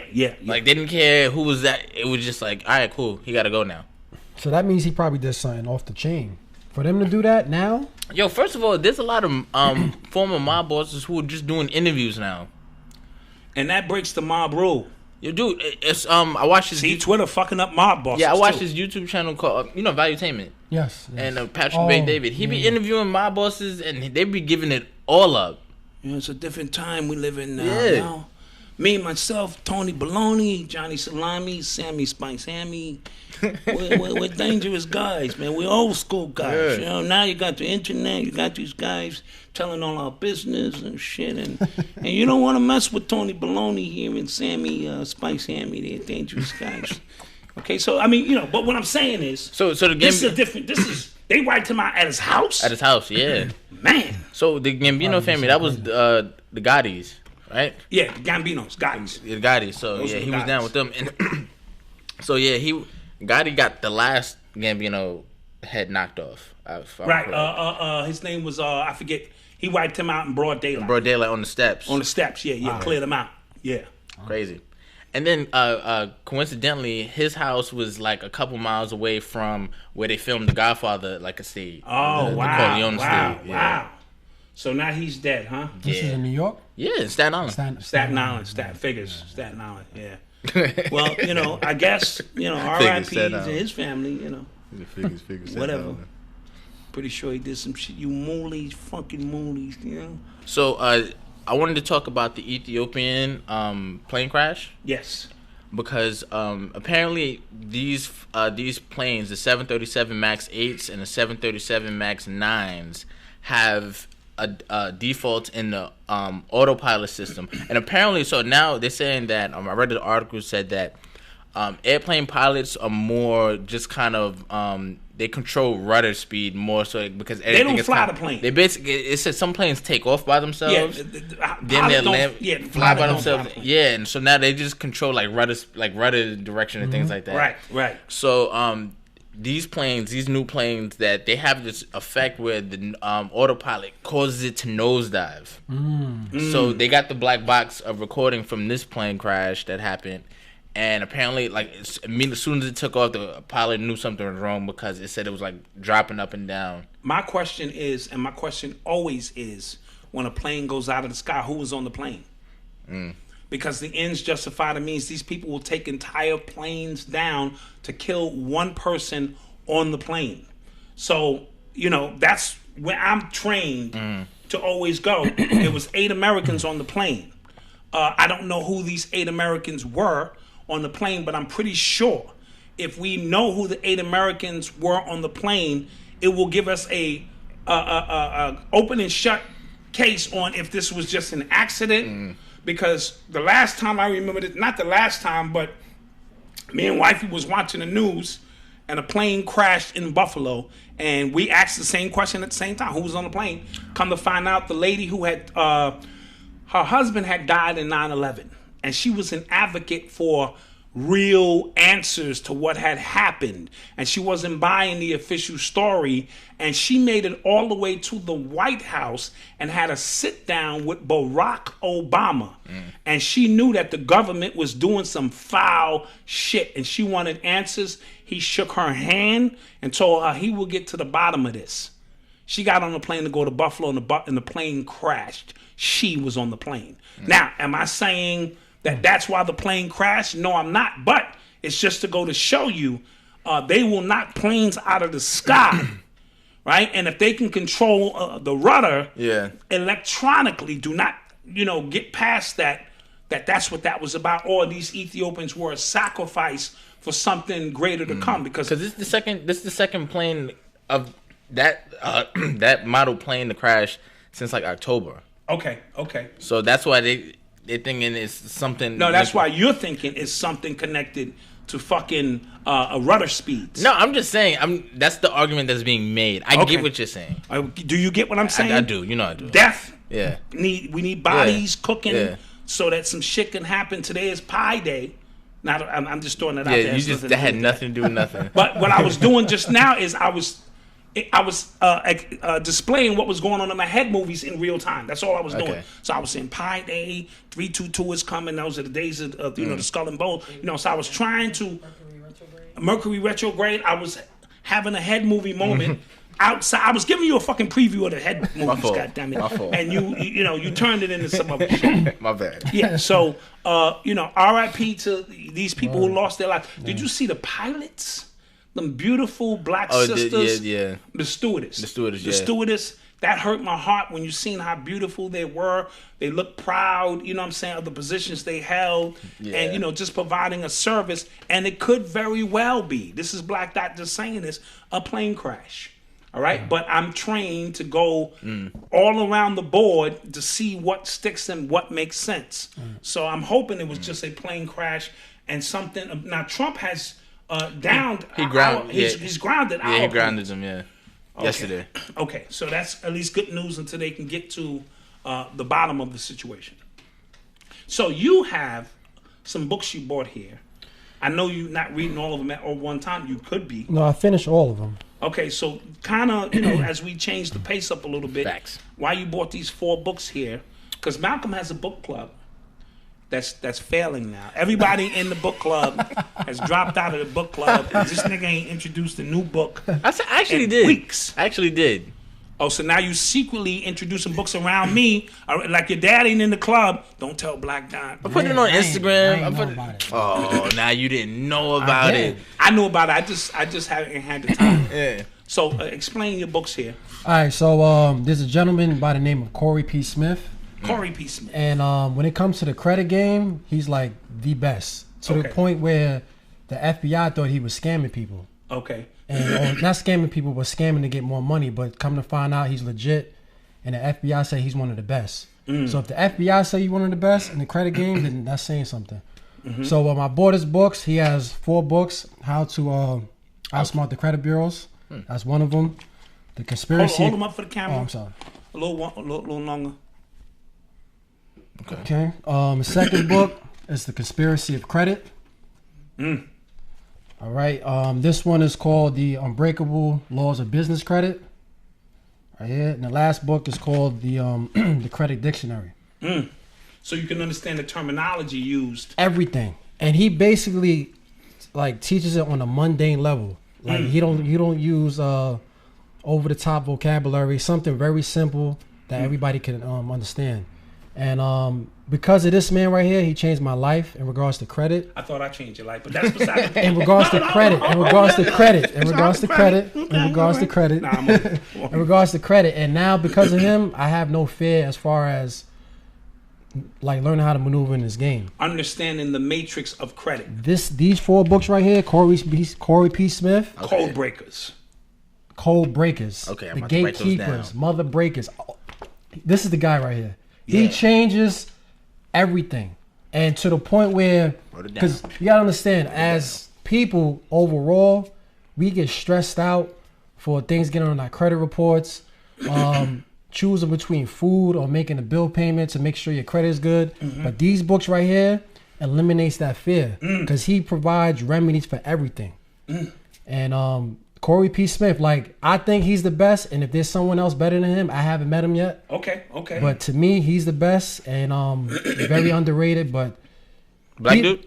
Black dude. Ooh. And for example, Lil Wayne, the Carter 3, right? The analogy is everybody thinks the Carter 3 was amazing because it was mainstream. Right. But whoever's a music head, the Carter 2 was the best of Lil Wayne's artwork, in my opinion. Right. Okay. This is him. Okay. Gotcha. He's like, everybody's like listening to, you know, the TV promos and all that. What you don't see on TV, that's the problem. Got you. Everything's in this book. So because of this man right here, I don't have no fear. What order did you read them in? The first book I read was the how to outsmart the credit bureaus. Okay. The second book was Conspiracy Credit. The third was the Unbreakable Laws of Business Credit. Okay. And the last book was Credit Dictionary. And give me his name one more time. Corey P. Smith. Corey P. Smith, So ladies and gentlemen. Yeah. Put his name in your lexicon. Facts. Get his books, because I don't care what you say, the new racism is credit. So they're not looking at black and white. They're looking at your number. You are an algorithm. And that number determines if you fat, lazy, untrustworthy. And I forget what was the Black Mirror episode. The Black Mirror. Yeah. Right, where they Black were Mirror. showing how The these credit. numbers, credit, Yeah. that you get, Remember- determine where you can move in society. China is about to do that. And China is Yeah, I actually saw that. about That to was crazy. actually do Yeah. that. So do not think that you can navigate your way around this. You can't even buy yourself a home with $400,000 cash per se without there being some kind of credit or language within there. No, actually, like if you Lamborghini, like if you went to buy a Lamborghini cash, they won't mess with you unless you have credit. Okay. It's credit is so important. If you live in the wrong zip code, you'll get denied. That's how crazy it is. That's how they have this situated. So it's systematically structured, however the case may be. But these books right here, And they look like easy to read small pamphlets. small books. You know what I man. mean? Absolutely. Yeah. So I'm going to get Odyssey to read one of them immediately as she embarks on, getting ready to go to college. Yeah. And they trying to get her to take all these loans out and all that other kind of stuff. So, And he talks about that. absolutely. And it's a game. Right, the Once whole you shit. understand the game, the stress and the illusion that we think is real, it's a facade. You have to read these books. And I have to show, listen, Show them again. these books, the Credit Dictionary by Corey P. Smith, the Unbreakable Laws of Credit, Business Credit. People don't. A lot of people don't know about business credit. Right. Well, They just offered me $250,000. I'm ready to take the leap. But now I got to read the books first. So, real quick, to talk about business credit, right? There's personal credit and there's business credit. Now, a lot of people know about business line of credit, where you go to the bank, and there's something else called business credit, where you can get so much money that's not attached to your social security number. But you got to learn how to build business credit under your EIN number. So if your personal fails, it has nothing to do with your business. Corey P. Smith, expand my mind. And it's a whole. This is how if you wonder, like if you're in New York City and you see how these buildings are getting built, business credit. Right. Like you could buy anything with business credit. It's not a game. So if you want to like get ahead in life, get your personal credit right, get your business credit right, Okay. and you could get ahead in life. So Yeah, so I am a firm believer that you have to adjust to the way the game is being played. And you want another reason we're 400 years behind our oppressor is because understanding credit, business credit, and things of that nature. And, not only do we barely have some cash, and then when we have cash, we don't know what to do with the cash to make the cash have more value than it really has, besides sell some weed or some shit. I'm talking real enter into that matrix, because it's just another program within the matrix that you have to have the codes to be able to navigate through. And if the brother's giving you a couple of key codes so that you can navigate through and operate, the language is everything. So if the dictionary gives you the language, now you can at least speak the language, and that will open doors. and he does everything within the law. So we've been taught. I gotta put you in touch with my guy, DJ the Money Coach. Yeah, DJ. Shout out DJ Shout the out Money DJ. Coach. Yeah, I gotta put you in You touch. guys will have a great conversation. Facts. We talked yesterday. Okay, really cool. good conversation. Definitely. Because language is Yeah. key. You know how much girls I couldn't get in the Bronx because I couldn't speak the language. It's key. All I could say is, mami, un poquito, mucho bonita, Hey, papi. That was it. That was all my shit shot in 30 seconds. And they go, this nigga can't speak no Spanish. Can't get no Spanish, pussy. Can't speak Spanish. That's where it goes. Can't get no credit if you don't understand the language of credit. It's what I'm trying to say. Brothers and sisters. You know what I mean? So let's clap that up. Facts. And I will start. Does he have ebook versions of this? He has ebook. I think he has ebook versions. But if you just Google his name, Corey P. Smith, Right. and you YouTube him, he has a channel, and he's dropping. Bombs. Bombs. What is your take Bombs. on getting information from somebody who's not black? I'm open to it. I don't see this whole thing of buy black, everything black. Black, black. That's hindering and narrowing our chances to grow as a person, as a business. You know what I'm saying? I don't get me wrong. It's dope to support other people of color. That's dope. But if we just stick to our own and not say, oh, he's white, so I'm not gonna do business, I think that's hindering us, yo. I think we need to educate ourselves, of course, stick together, but branch out. Because white people accept black dollars all the time. All the time. So Chinese dollars, Jewish dollars. all the time. And I get the idea. It's a good idea, but that's not reality, in my opinion. So I think that I take information from all types of people, but then you have to be. It's up to you to decide what you're going to take in. That's with anything. I don't know. But that's for that's everything. for everything. It's not a race thing. Yeah, that's man. for everything. It's not a race thing. But that's where I've always spoke to you guys about however the knowledge comes is the most important part. Now, there are people who have agendas, and your job is to discern, all right, I can see where the agenda is in that. And forget about that. I want the pure knowledge. Let me chew it up, spit out the fact, because information cannot be limited to, just information that you feel is curtailed toward you. Because even your own people are screw you they'll over. burn you, yeah. So, facts on that. What else we got? Cover it here. You are tuned into the sounds of Urban X. So another Urban Excellent Story of the Week. Oh, this is an amazing story. Yeah, this goes out to 9-year-old Camden Myers, who started a coffee shop in Winston-Salem, North Carolina. And so what's dope about, first of all, he's 9 years old. Yeah, that's dope in First of all, itself. it's 9 years Let's old. clap that up right there. Yeah. That 9. Second, Cam was born with a traumatic brain injury that affects some of his cognitive and physical abilities. Okay. And his mother was trying to get him into certain classes and certain programs to help that, but she realized that when he was making coffee and helping people, like serving food, making food, he was actually getting better at that. So So she put a little air under that. yes, Clap as you that. should. That's nice. Yeah. See, this is about, and this story, it's personal to me as well, because that's the approach that I took with Eli.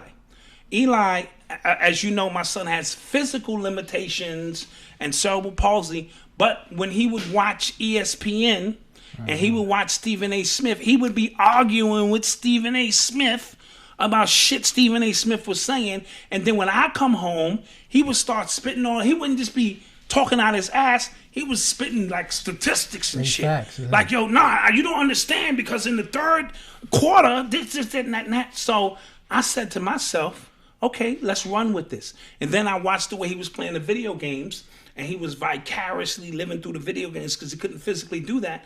I said, no. We're going to take full advantage of that. And that's why we created his show, The Wait, The World According to Eli, music, sports, video game, and culture. Please, you'll see that in the description below. We're trying to get him up to 1,000 subs. I think we had 600 and change. Facts. You know, log in, because all I'm doing on his show is lobbing it off the backboard and let him go get it and show you his brilliance. So, you know, go back. You can go back too, because I want to tie this in to this young man. What his mother saw and recognized in him finding joy, happiness in coffee. You know how many lessons I can teach you just with coffee alone that you don't see are there until they become relevant. You know what I'm saying? What kind of coffee? Read the back of the can for me. How is this coffee made? You know what I'm saying? Let's count the coffee beans. Let's separate coffee and this type. There's so many lessons that could be taught from his mother, and it's given 9-year-old, what's his name? Camden Myers. Camden Myers purpose now. Yes. Right? He got his own coffee business in Camden. The line is probably out the door because of his spirit and energy, and he's 9 and he's learning business. So he has now purpose, because disabled is abled. You know what I'm saying? And I'm going to throw that out there, and you'll understand why I threw it out there shortly. But that's very key and to understand. So let's clap that up again for Facts. Camden Myers. A great urban excellent story. I'm proud of his mama. Somebody said the TV in the background is tilted to the side. We know. We know. Fam, we know. Yeah. Yeah, we know. We remember, this is a makeshift Facts. thing we threw together in the Facts, last, we know. 45, minutes and stuff like that. So these are important stories to find out what your child thrives in. They don't even have to be disabled. Find out what your child, where their passion lies, and run with their passion. You know what I mean? To create opportunities for them to shine. And, it takes a village. It's a lot of hard work. So I want to big up his mom's. She looked like she ready to curse somebody out. I know he didn't just take that coffee and didn't pay. Now, he know that is not right. Camden worked hard on that. God damn it. So shout them out. And that's our great urban excellence story Facts. of the week. Any questions in the chat? Somebody said, what did you think about Joe Biden's speech? I didn't hear Joe Biden's speech, but what I will tell you about Joe Biden is that we black people we have such a low standard of what we accept. First, you know what I'm saying? So he was Barack Obama's vice president. That's cool. But prior to that, what was his issues? Prior to that, with the 3 strikes. First of all, he drafted the '94 crime bill, which put how many black people in jail? And we're fucking forgiven.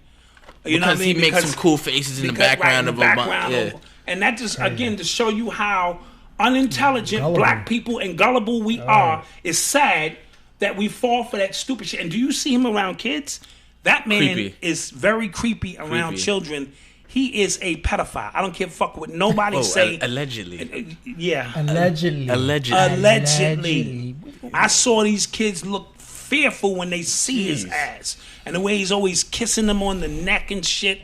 Fucking weirdo. I have to say alleged if I say weirdo. No, weirdo. Okay, he's a fucking weirdo. You can let that go. You know what I mean? And fuck him and his family. Yeah, clap that shit up. Fuck him, his family. Fuck his kids. Fuck his kids who never even showed up yet. Like it's kids. Marcus got the hang of it. Well, I don't know them. Fuck them too. Marcus got the hang of it. So when they show up, they fucked. Because I just fucked them, okay? So with that being said, I don't know what his speech was. But black people got to stop. We got to stop for this. We got to stop falling for all of that. Or the ones who are going to make it. The ones who are not gonna make it, you ain't gonna make it anyway. So, okay, so y'all can fall for that shit all you want. This kind of goes back to the ADOS conversation. It's American descendants of slaves. We said African last week. I was confused. Yeah, it's a movement geared around getting black people their reparations. It's not just reparations, right? From what I understand, it's just like our is it? Correct me if I'm wrong in the chat. It's about our I guess agenda in this country, like the black agenda in this country, because there's black people who are in this country, but they're not considered citizens. Or like the black immigrants from different countries who separate themselves from us. So, They do. You know what I'm saying? So I guess that's what it is based on. So this American descendants. First of all, we're not descendants, we're ascendants. But I'll just leave that for those who understand what I mean by that. But the American descendants of slaves is for black people who are rooted here to receive the proper reparations, institution, acknowledgement of their existence here, because foreigners or other so-called African people come here and take full advantage of a system, but they do not want to be associated with black people here. So the American descendants of slavery. You can correct us if we're wrong. Let me know, because I don't spend time on it, and I know it looks like I'm not doing my due diligence, but my whole disposition only goes back to this. Is that not divisive though? It is, but my whole disposition is always this: if we are expecting, and this is just my opinion, white people to recognize the trauma they have caused and to give out a monetary value, that is what I call hopamine. An entitlement mentality. Right? These white people, in the history of whiteism, have never honored any treaties, have never respected anything on the planet, not the trees, not the water, not the birds, not the animals, not the people. And if now we expect to put this on the table in a political year, it is going to be a misdirection once again, giving you niggas some other shit to get riled up about. Now, if there was a way that we could achieve this without the approval of the slave master, I'm on board. So correct me if I'm wrong, because I have no problem being educated and corrected. You niggas continue to fall for shit year in and year out, and it's always a new carrot being dangled in front of us to give us hope. And hopamine, as we mentioned, is secreted into the bloodstream to give a otherwise hopeless people hope that life is going to get better by hope alone. Okay? And I do not feel, and I'm not vibrating on that frequency. If the end gate and the amount of money that would have to be paid in terms of reparations for my ancestors, even in this country, let's not even go overseas on slave ships and the Moors and who was here first, the indigenous people. I'm just saying, people who are here now, the amount of money would collapse the world government, because the world is built on the backs of black people. All right, whether you want to call them black, original, aboriginal, you know what I'm saying, indigenous, Moorish, Hebrew, Israelite. We are all of those things. And my problem is the end gate or the final answer is going to come from the people who put us in this situation to begin with. We are fucked. It's just my opinion. You can take it or you can leave it. Damn. Clap. Yeah. Somebody said so black that you won't accept the check. I told you, if the check is right, I'm the first nigga in line. I told you. I'll be like, Dwayne Bowser. Yeah, it's with a B. Right. Because y'all fucked us over. I can cash this right away. Like, just go to the bank. Just get my money. But the amount, I'm not accepting $100,000 or some old shit for you. I'm not. And that's word on everything I love. No, that's a fact. Because my ancestors would whip my ass, and I do believe in my ancestors. So the amount would have to be so astronomical that I'd be living my best life. You talking everybody getting millions?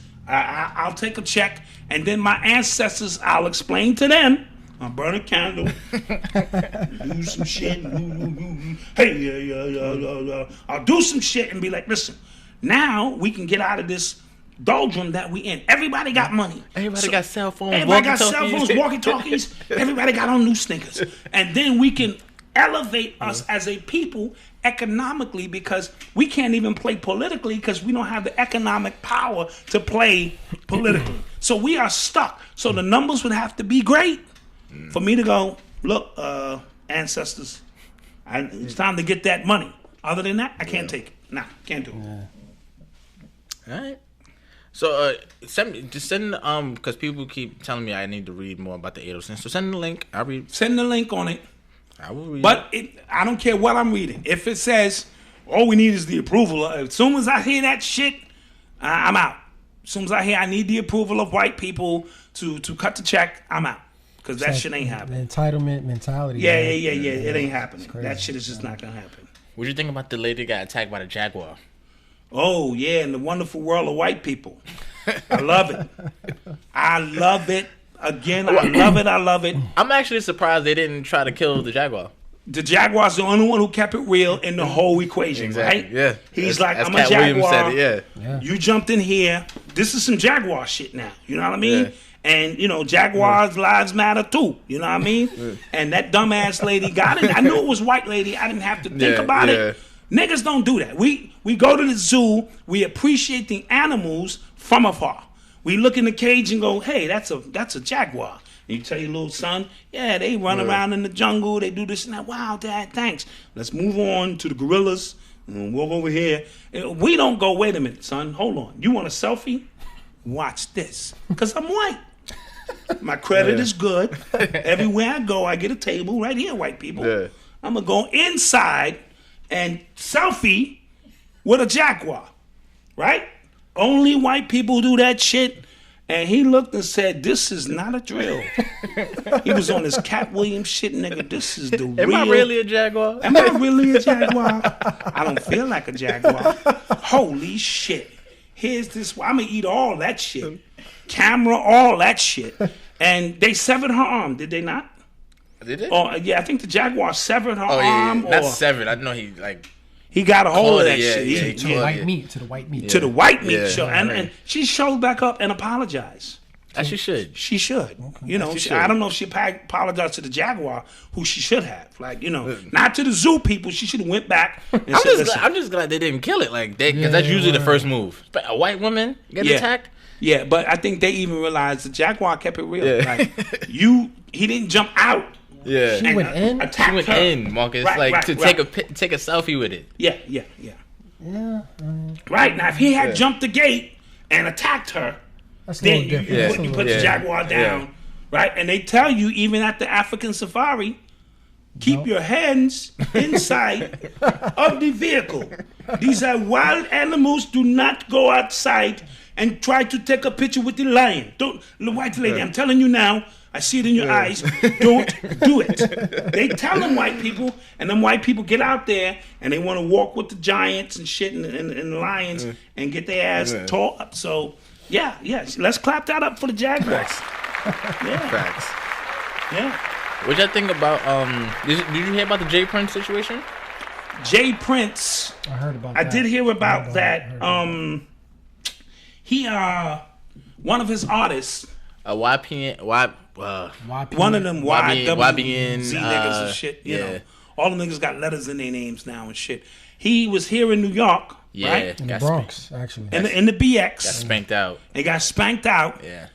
Cut up because these BX niggas is real out here. They don't play that shit. And Jay Prince, who is well respected, you know what I mean? Just the way he speaks makes me nervous. Mannerisms. So because everything is just calm down. Now tell me what happened, YMP. You was in New York and they stole your chain. Let me get on the Instagram and talk to some of my friends and associates out there in New York. And he put out a post and he tagged a whole bunch of BX niggas.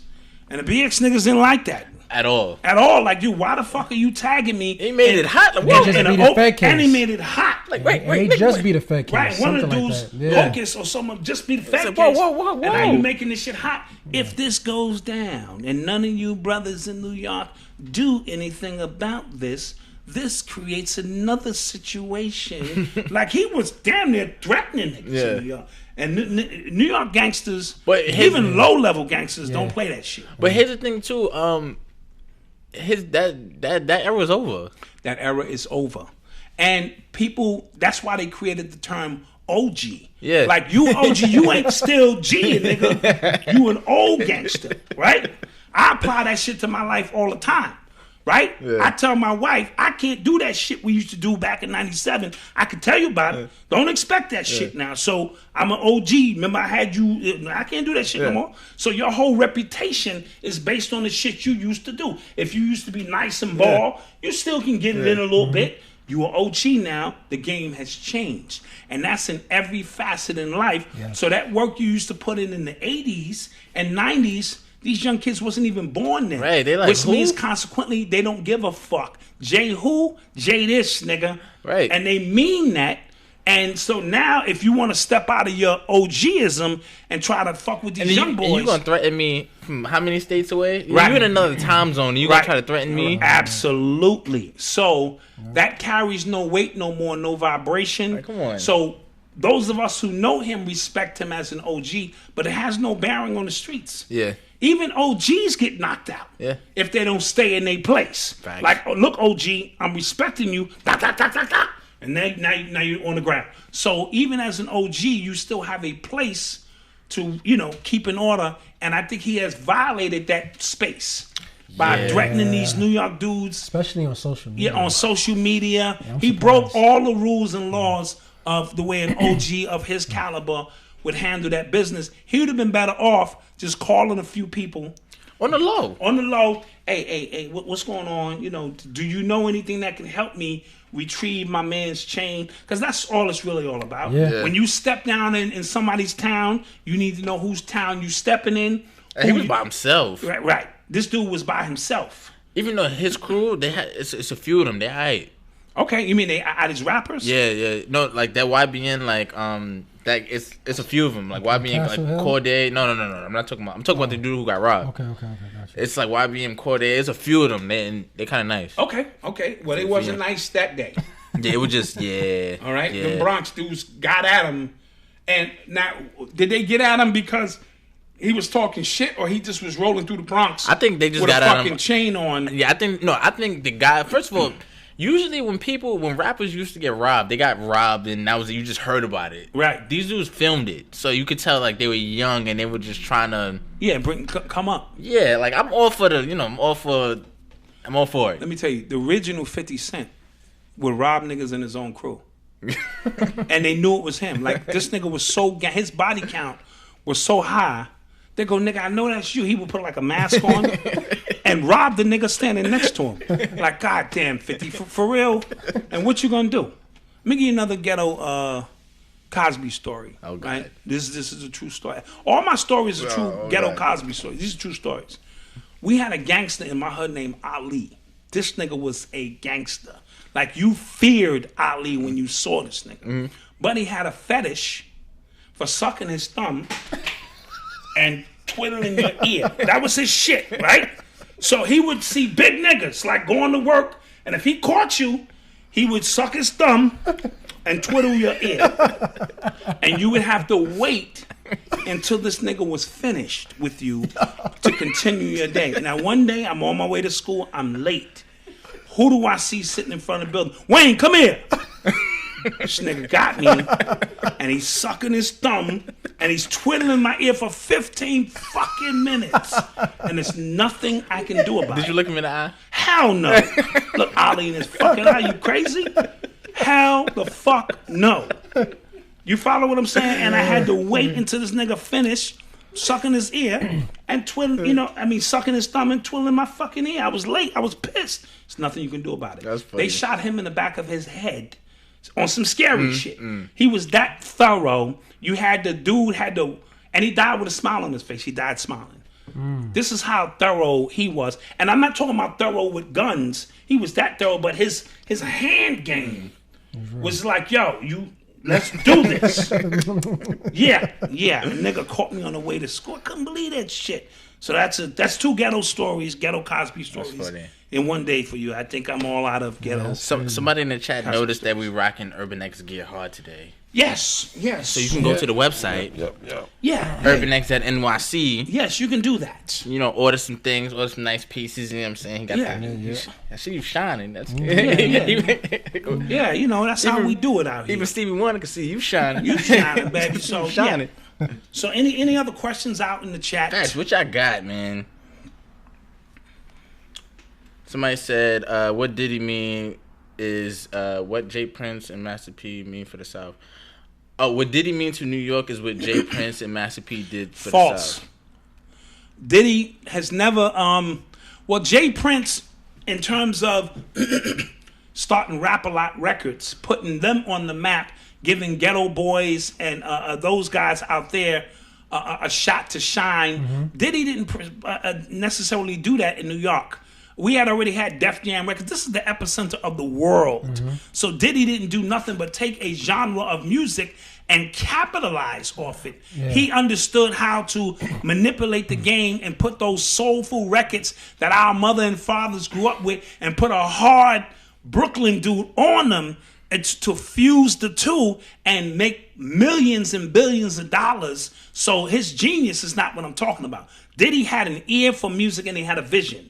You know what I mean? So in that sense, sure, he spearheaded, he opened up some gateways, but what... as far as like a pioneer? Right, not pioneering. Right. J. Prince was pioneering in that era in the South that needed a record label and needed a home base to harness their talent. So, I ain't never been afraid to be around Diddy. Like, you know, like if I see Diddy, it ain't like, yo, Diddy's in the building. Bugging. Now, them niggas who be with Diddy, them niggas is some killers, right? And Wolf and all them niggas back in the day. So he surrounded himself with niggas you ain't want to fuck with. Side note, a lot of people don't know that Benjamin beat, all about the Benjamins, baby. Whoever got credit for producing that didn't actually produce that. Who did it? Some other dude, some unknown dude produced that beat. And I'm telling you firsthand information of what I know. Produced that beat, and Diddy liked that beat, and Diddy took that beat. He showed up in the studio with Wolf and them niggas and was like, this is a dope ass beat. Thank you. And the dude didn't get no credit. He got no money for it.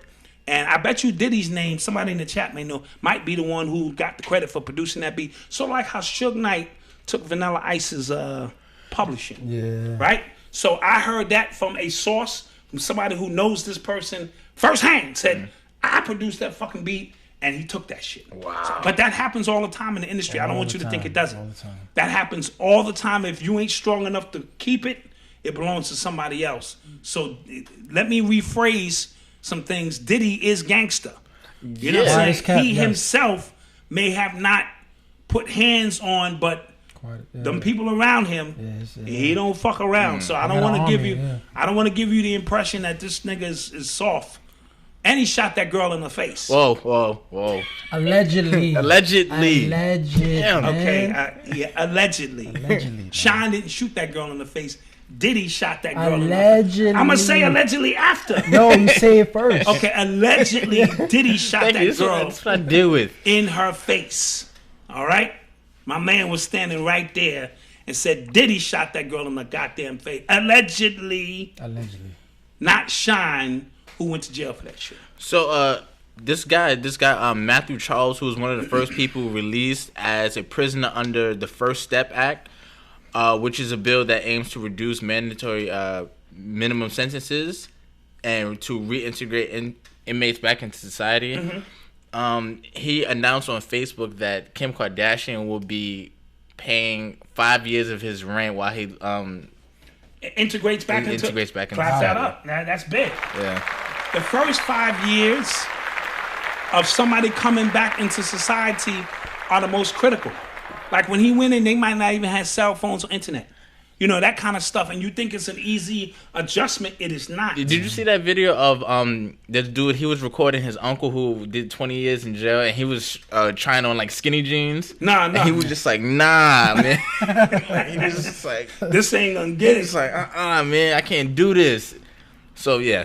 So you know, the whole process, it is about, you know, and you know what happens? We resort back to the shit they know best. Like, if ain't nothing popping, they resort back to, I gotta hustle, because survival is the first law of nature, right? They're gonna survive one way or another, and if you don't have a safety net put in place to help you integrate back into society, the hustlers come up to you, yo, you wanna hustle? This and that, and you have to take that, and next thing you know, you're back in jail because you couldn't cope. So the fact that she's gonna pay 5 years, that's 5 years stress-free, that he don't have to worry about where to live. Now he got that down. I'm pretty sure she'll give him a little bit of pussy, some food, fix him up nice. He can now that was a joke. He can now focus on getting his skill set up. Right? The internet is there for you. Learn a trade. He probably has already a trade that he learned in, you know, carpentry, whatever niggas do in prison. Build, you know, shelves and shit. Whatever it is, he can now have 5 years to enhance that and integrate himself back into society. I want to clap that up again. Yeah, all right. That's been. We on this show, we've talked a lot. We talked a couple of times about Kim Kardashian work with like the prison system. And first, even that guy Van Jones from CNN said that bill, the what's it called, the bill that got passed, it wouldn't have been passed if she hadn't met with Trump. Right. So that's kind of. I don't know. Her record against Black Lives Matter ain't looking. What do you mean? I ain't saying nothing. Say it, Malcolm. Yeah, this is UrbanX show. What does Black Lives Matter do? Nothing. And she goes in. And she actually does stuff, and then we hate her because she had an actual sex tape. Cool. I'm cool with all that. You can hate her for whatever.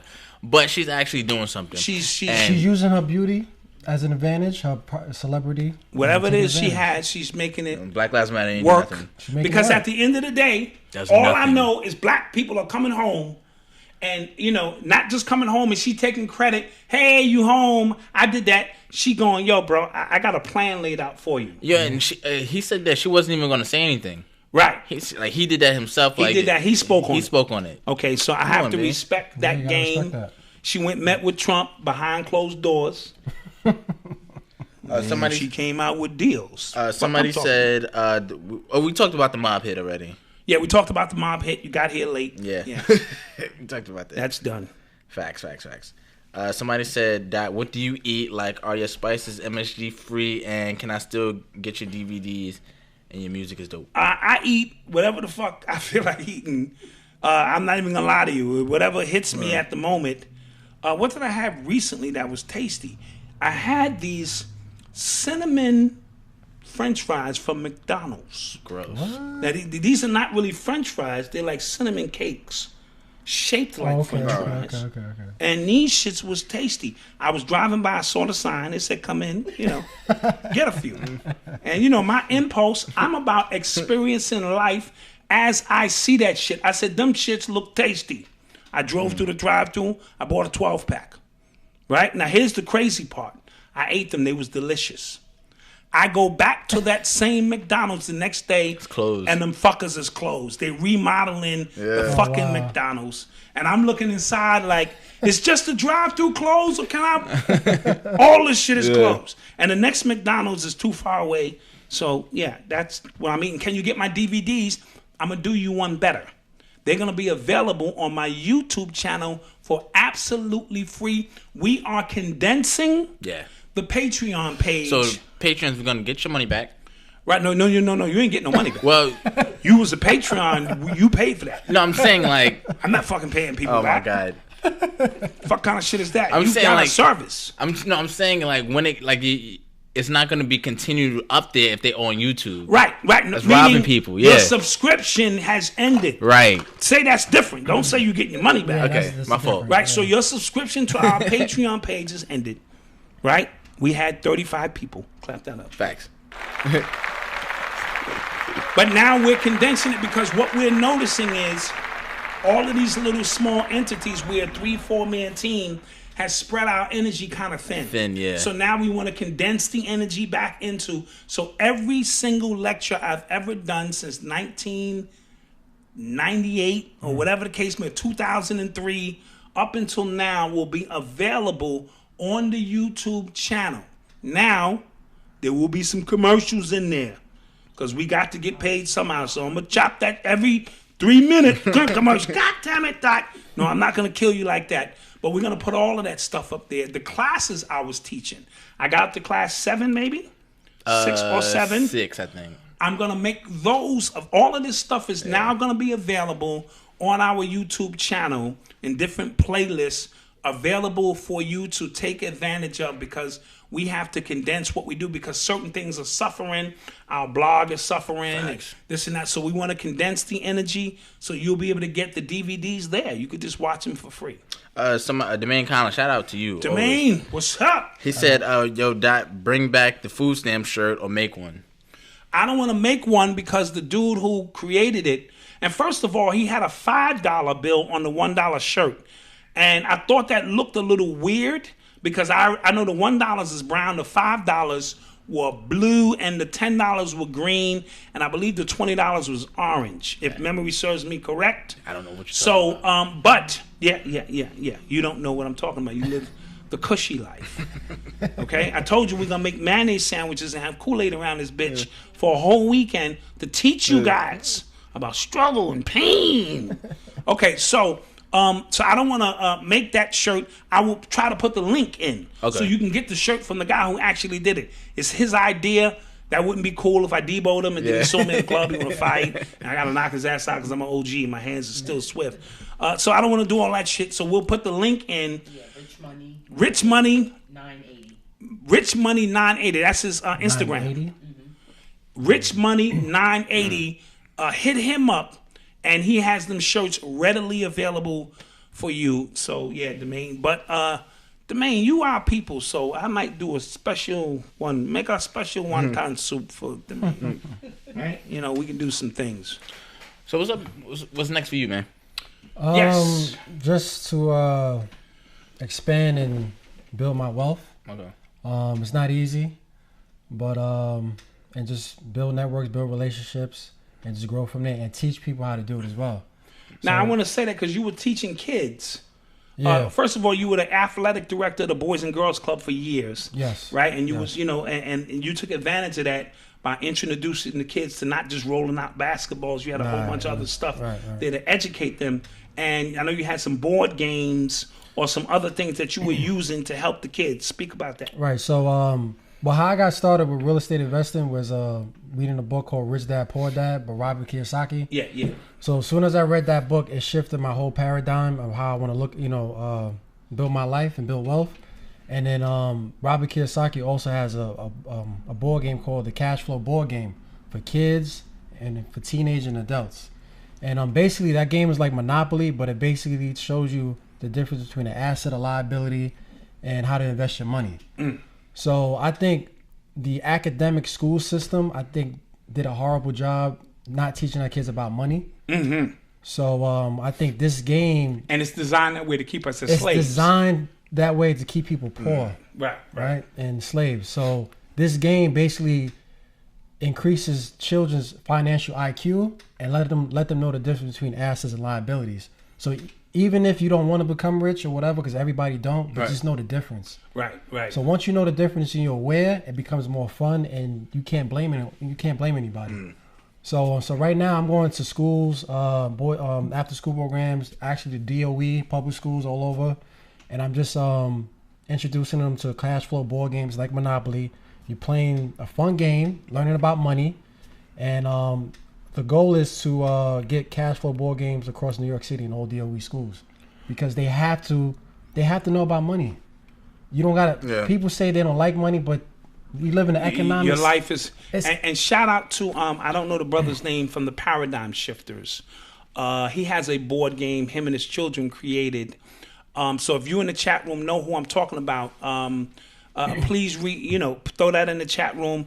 I'm sorry I don't know the brother's name, but I have noticed that. So there are other people who are also attempting to put some games out to educate us on, you know, the importance of money, that had we known this as kids, it would have trickled down and we wouldn't be in the state we're in, continuing trying to learn. Yes. You know what I mean? Yeah. And we're 400 years behind in understanding the principles of the game. And to to piggyback what you're saying, also the game, it basically introduced you to, like, for example, we've been taught the more you make, the more taxes you're gonna pay.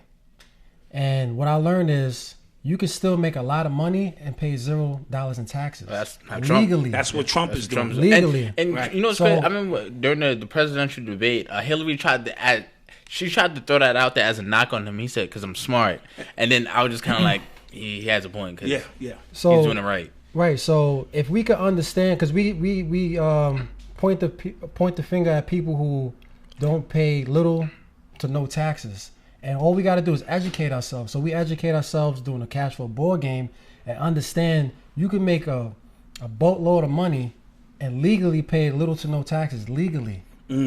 And we got to get out the notion of, yo, I got to make more money so I can pay more taxes because that means I made a lot of money.